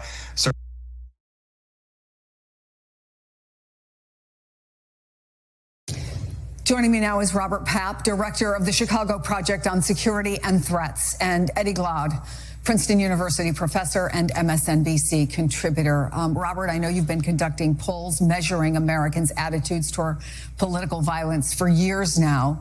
From your research, where are we? We are more radicalized as a country than at any time in the 4 years that we've been conducting quarterly surveys of support for political violence among Americans. Our most recent survey in May found that 39% of Democrats believed that the use of force was justified to remove Donald Trump from the presidency. We also found that 24% of Republicans supported the use of the U.S. military by Donald Trump to suppress protests against the Trump agenda. We also know from further detailed polling that when we say the use of force, 55% of those respondents mean lethal force in the form of assassinations, shootings, etc. This is much higher than we have found in our previous surveys, and this is why in June I warned in the New York Times we're on the brink of major political violence, and I'm sorry to say we're crossing that threshold, those watersheds now. So, Eddie, which leads us to the questions that the governor just asked. We heard him ask, is this what 250 years has wrought us? Is this it? Where are we now, Eddie, as you see it? We're at a very dangerous point. I think what Professor Papp just laid out for us kind of is a way of unpacking, Chris, that we've forgotten how to disagree, and we've forgotten how to disagree while we're awash in guns. There's a long tradition over this 250 years of political violence in the United States. But we're in a moment where there's a kind of convergence of that fact with the contraction of the public square, where people can engage in reason, deliberation, and debate and disagree. Instead of having citizens disagree with each other, Chris, we got enemies holding each other with contempt. Remember, July 3rd, Donald Trump said, "I hate them." July 5th, J.D. Vance said, "They hate you."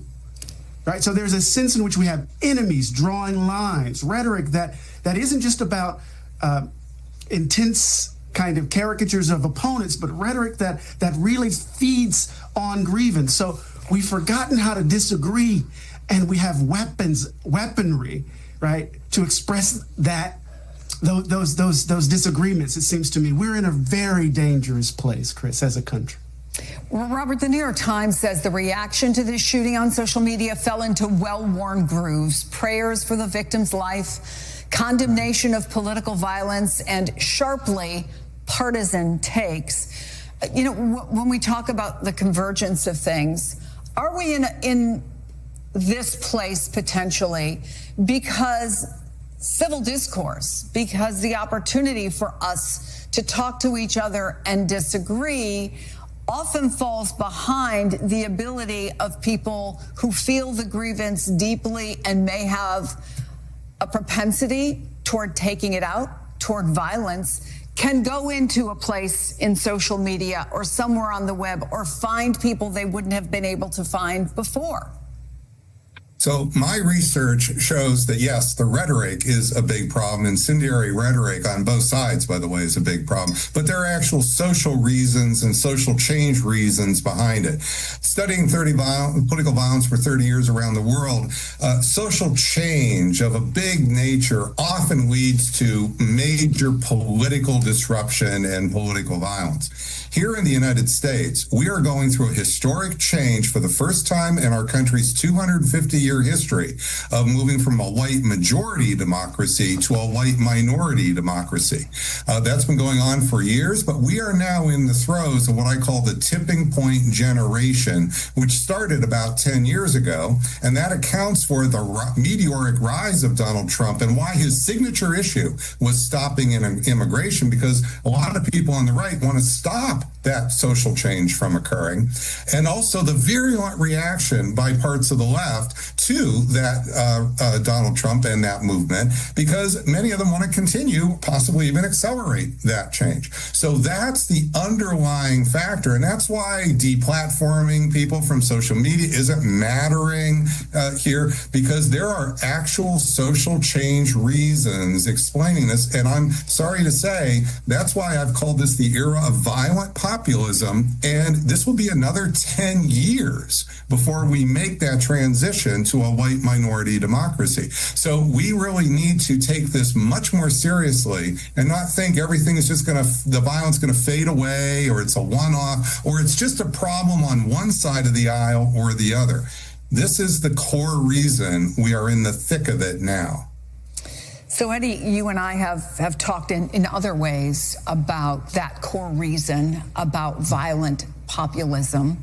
Where does that leave us as people, once again, say we have to figure out how to stop this?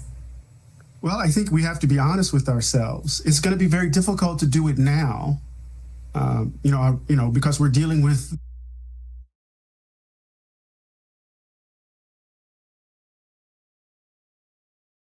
Charlie Kirk's assassination at just 31 years old has renewed the fear over political violence in America today. We're going to do a deep dive right now on his beliefs and his life and his background. But first, because the FBI and the Utah Department of Public Safety just had a press conference about this manhunt, I want to tell you what we know about who they're looking for right now. They have released that the suspect, it's one man who fired one shot from a roof over 200 yards away on that college campus. They say this person is of college age.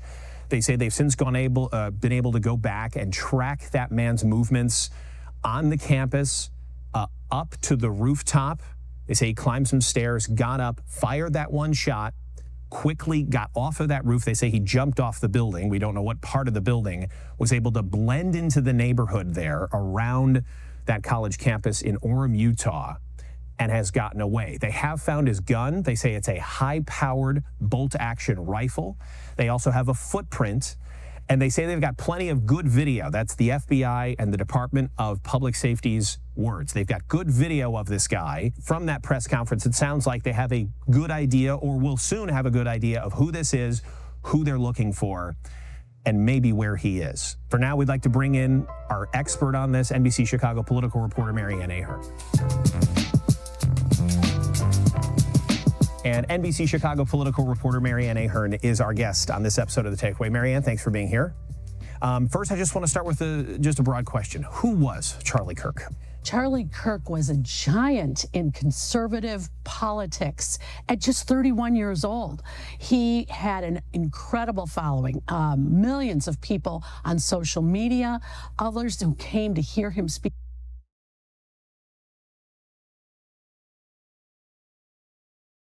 Joining me now is independent journalist Evita Duffy Alfonso. Evita, it is just hard to believe the words that we're saying and seeing on our screen, remembering the legacy of Charlie Kirk, a search for his shooter, ongoing assassination, our coverage of this. As a young person, how are you remembering him this morning? Listen, it's been horrific. I was sobbing yesterday.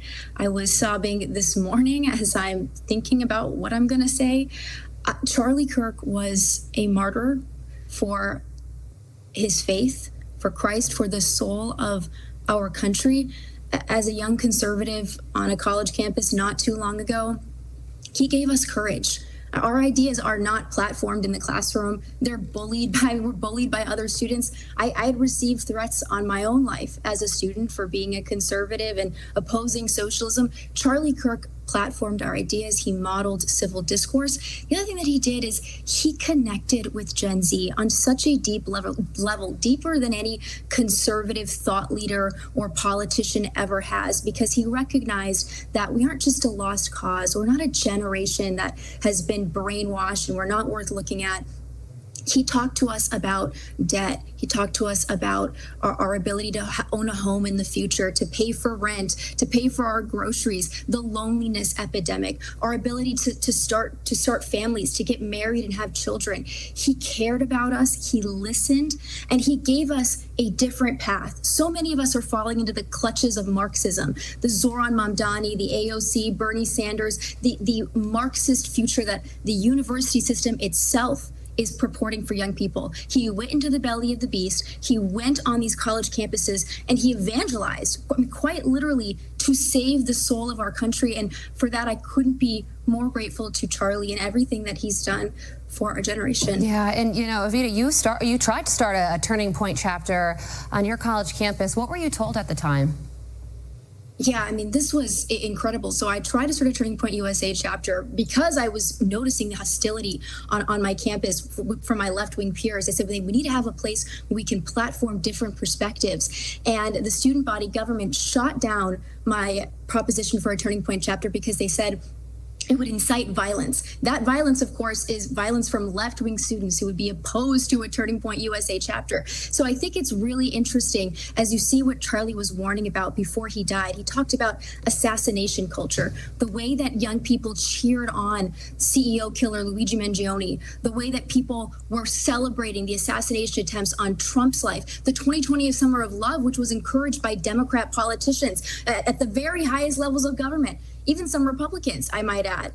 He noticed that the left has a propensity for violence, that there's a history here. If you look at what Mao did, what Stalin did, Lenin, throughout human history, leftists have had a propensity for violence because of the world that you're living in is chaotic and scary. Then they can seize control and maintain power. Charlie understood that. He talked about it incessantly. And I think that his death is the greatest warning of what we're on the precipice of if we don't turn into a different direction and start to actually embrace the values that America was really founded on. I mean, it's all for courage. I mean, what an absolute loss for his wife, for his children. There's a video that we've been showing where his little daughter runs towards him after hosting Fox and Friends weekend with your mom. And you see just jumping into her hero father's arms and a big smile on Charlie's face. That was just a few weeks ago.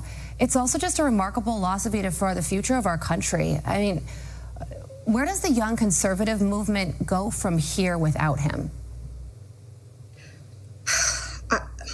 We can't be intimidated out of the public square. I think there's going to be, and I felt it myself, right, fear when I saw the news. You don't want to go out in public anymore. You don't want to keep talking. You don't want to keep speaking out, but we have to. What happened to Charlie is the greatest sign that we have to keep talking. We have to keep the debate going, because if we don't, you're going to continue to see the polarization and the violence against neighbors and friends that cannot be sustained. We won't have a country if this doesn't end. And so I think it's a call for courage, and it's a call to stay in the public square. That's right. A call for courage, a call for action, and a call to continue. I mean, Charlie always said that Jesus was the most important thing. He loved that there was a Christian revival in this country as well. He encouraged young people to live a God-fearing life, and they did. And it just didn't feel like his work was done yet. And God has a plan for all of us, and we will never understand why things happen when they do or what that plan really is. But we do know that he made a remarkable mark on our country politically and the future of it in the 31 years that he was here on this earth. Independent journalist Evita Duffy Alfonso, thank you for joining us. Thank you for having me.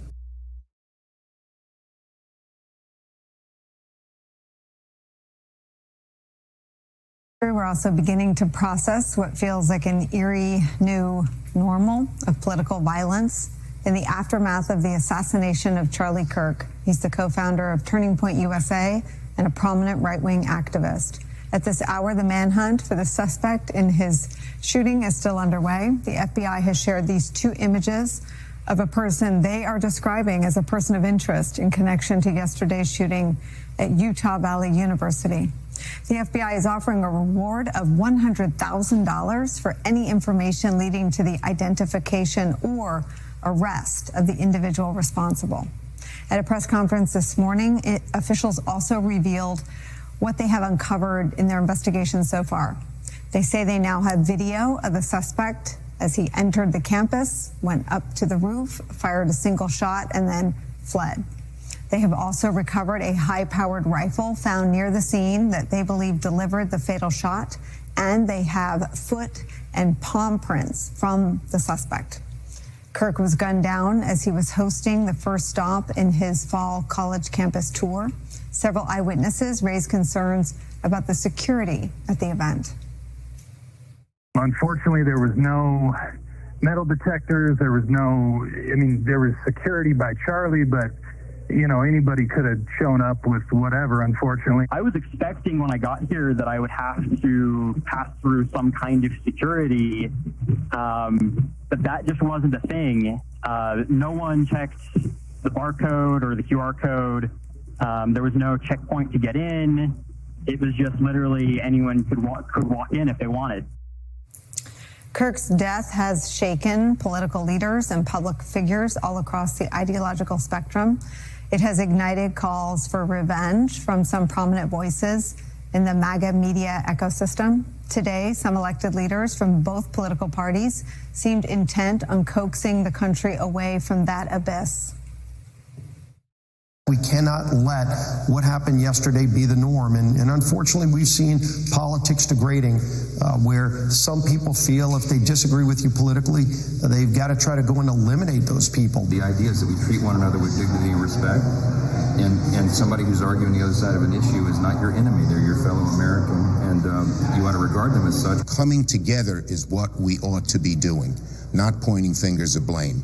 This moment requires leadership that brings the American people together as opposed to trying to further divide us. Political violence in any form against any American is unacceptable. FBI Director Kash Patel is right now on his way to Utah. Officials are expected to provide an update on the investigation once he arrives there. It's where we start today with Ken Dilanian. He is the Justice and Intelligence Correspondent for MSNBC. He has not slept much in 24 hours. Also joining us, former Acting Assistant Attorney General for National Security at the Department of Justice, MSNBC legal analyst Mary McCord is here. Ken Dilanian, just take us through, give me more than just the last hour. Just take me through what we have learned today. Yeah, well, there are a number of hopeful signs, Nicole, and I'm hearing from FBI sources that there were a number of positive leads briefed up the chain today. And the fact that Kash Patel and I believe Dan Bongino are on their way to Utah could be a good sign. Authorities canceled what had been a planned afternoon news conference saying that there were rapid developments in the case. That appears to be another good sign, although we need to be cautious given what happened last night where Kash Patel posted on X essentially that they had caught the shooter. I'm paraphrasing, but then 2 hours later had to acknowledge that no, in fact, the person that they had been interviewing was not the shooter and had been released. So that was not a great moment for the FBI, but the finding of the weapon, that the developments that you described are all good developments that suggest that they are on the way to solving this case. Now, the grainy images, obviously, that were released because they weren't sufficient for the FBI's facial recognition software to come up with a match. Otherwise, they wouldn't have released those photos. They made that very clear. They would rather find this person on their own rather than, because once you release the photos, you get an onslaught of tips from the public, some great and some not so great, and they have to follow all of them. So that's an enormous undertaking.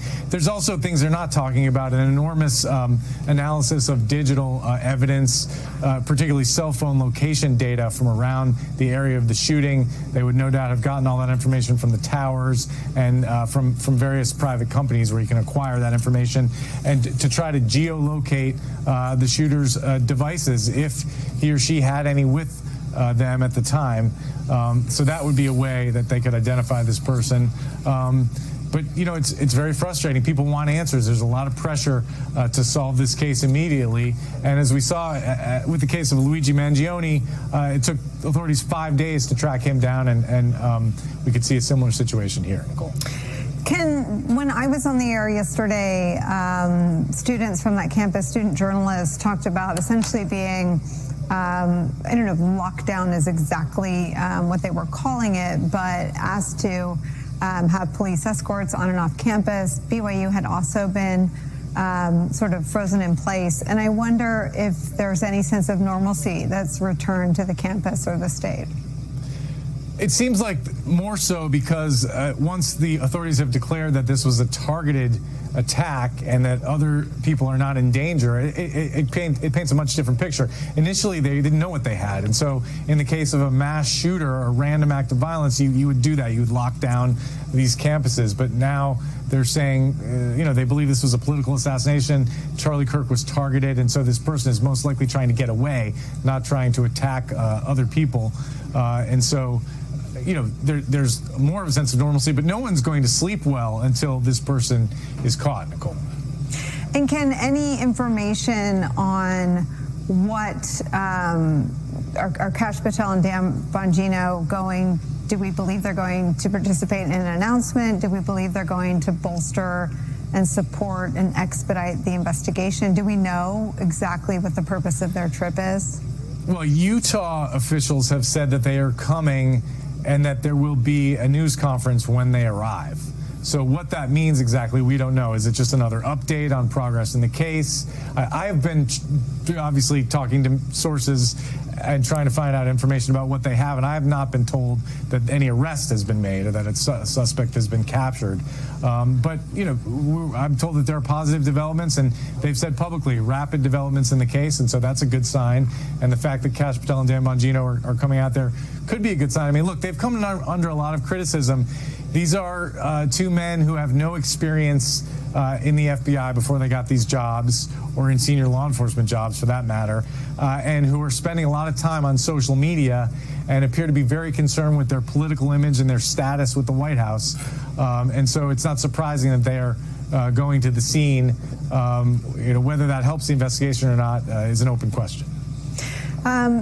Mary, before we turn to I guess the events of the last 24 hours and the shockwaves that this political assassination have seemingly ignited in our country, I want to ask you, from your national security days, what you see and what you feel and what you're hearing, if anything, from the Justice Department. Well, we don't hear that much from the Justice Department anymore about domestic extremist violence. I'm not sure exactly what the status is within the National Security Division of sort of the teams that were set up to focus on that. And of course, I'm worried that similarly in the FBI, which had been really surging resources over the last 10 years, even since I was still in the National Security Division, had really devoted a lot more resources to the domestic extremist violence threat, the domestic terrorist threat. And it's not clear at all, with so many firings and so many changes within the Bureau, whether that expertise is still there, and if it is, whether people with the expertise are actually in the positions to be using that expertise. What we know we've seen is increasing acts of political violence. And some of the recent, I mean, we can go back actually several years, but some of even just looking recently at the violent attacks, political violence is vast. It's not just shootings like this. It's things like threats and intimidation that make people feel uncomfortable being running for election, or being an election official, or voting, or exercising First Amendment rights, etc. But these more recent attacks, I mean, we were talking about assassinations. We're talking about, killings not just of people perceived to be on the right, but also perceived to be on the left. And so this is an escalatory thing that, if I were still in the department, would be very, very high on my list of concerns. And here we are today, right on the anniversary of 9/11, a mass.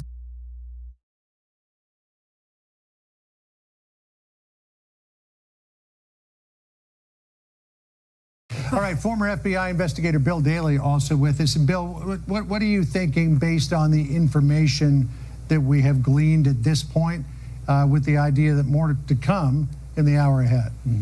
Well, John, first of all, this is a person that somebody knows. They either related to him, they've gone to school with him, they work with him, he lives down the hall, he lives down the street. So I certainly implore people to call 1-800 call FBI with any leads they may have when they look at this picture.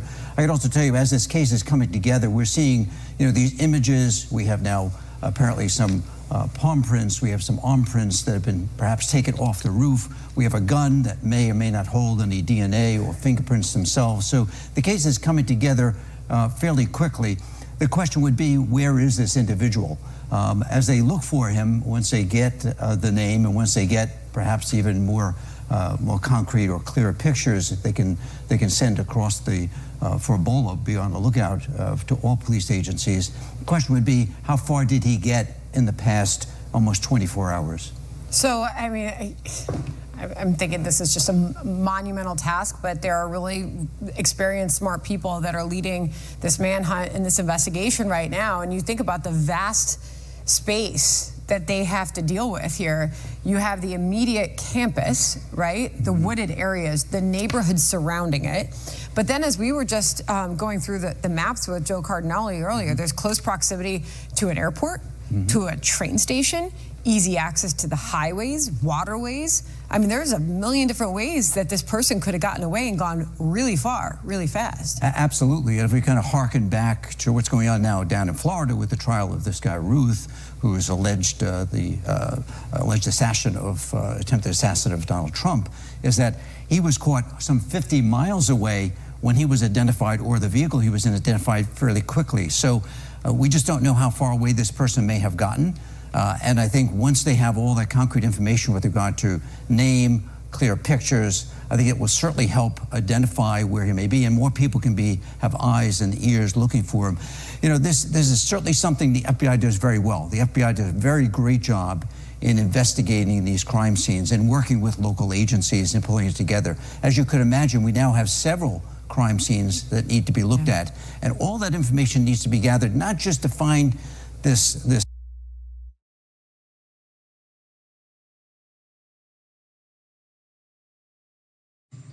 We have a great country.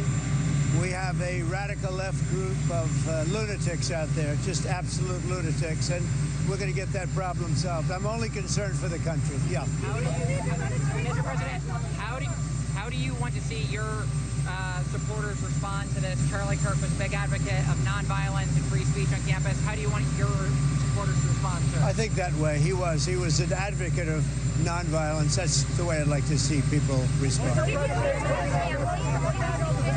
Say it? I did. I spoke to Erica, his wife, and we had a long talk, and she's devastated. She is absolutely devastated, as you can imagine. Are you concerned?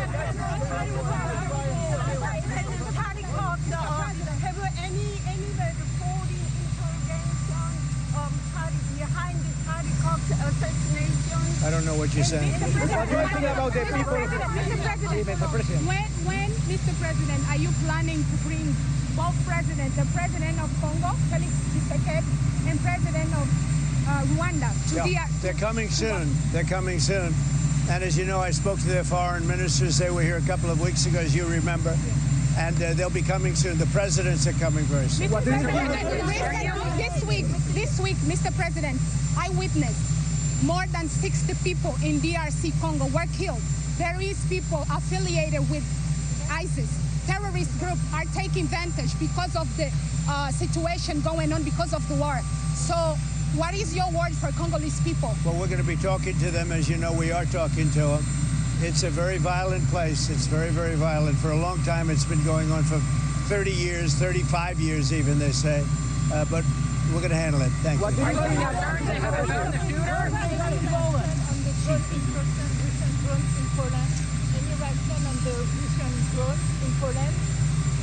Can't understand. Mr. President, what do you think about the media that justify the murder of Charlie Kirk? I think it's terrible. They ought to be ashamed of themselves. It's terrible. Why haven't they found the shooter yet, Mr. President? Are you concerned that it's been 24 hours? Well, I hear they're making big progress, and we'll have to see what happens. Do you have any indication of the shooter's motivation, sir?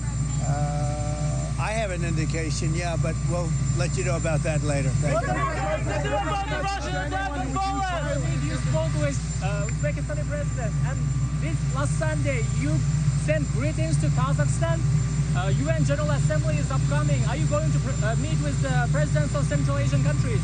President where? Central Asian countries, Kazakhstan, Uzbekistan. I will be, yeah. They're very good people, and I will be doing that, yes. So you believe the killer was a trained assassin? Usually your instincts are always on. I'd rather not say. I think progress is being made. He's an animal, total animal. And hopefully they'll have him and they'll get him. What he did is disgraceful. Charlie Kirk was a great person, a great man, great in every way, especially with youth. And what he did, what this man did, was disgraceful. So hopefully we'll have him and we will deal with him very appropriately.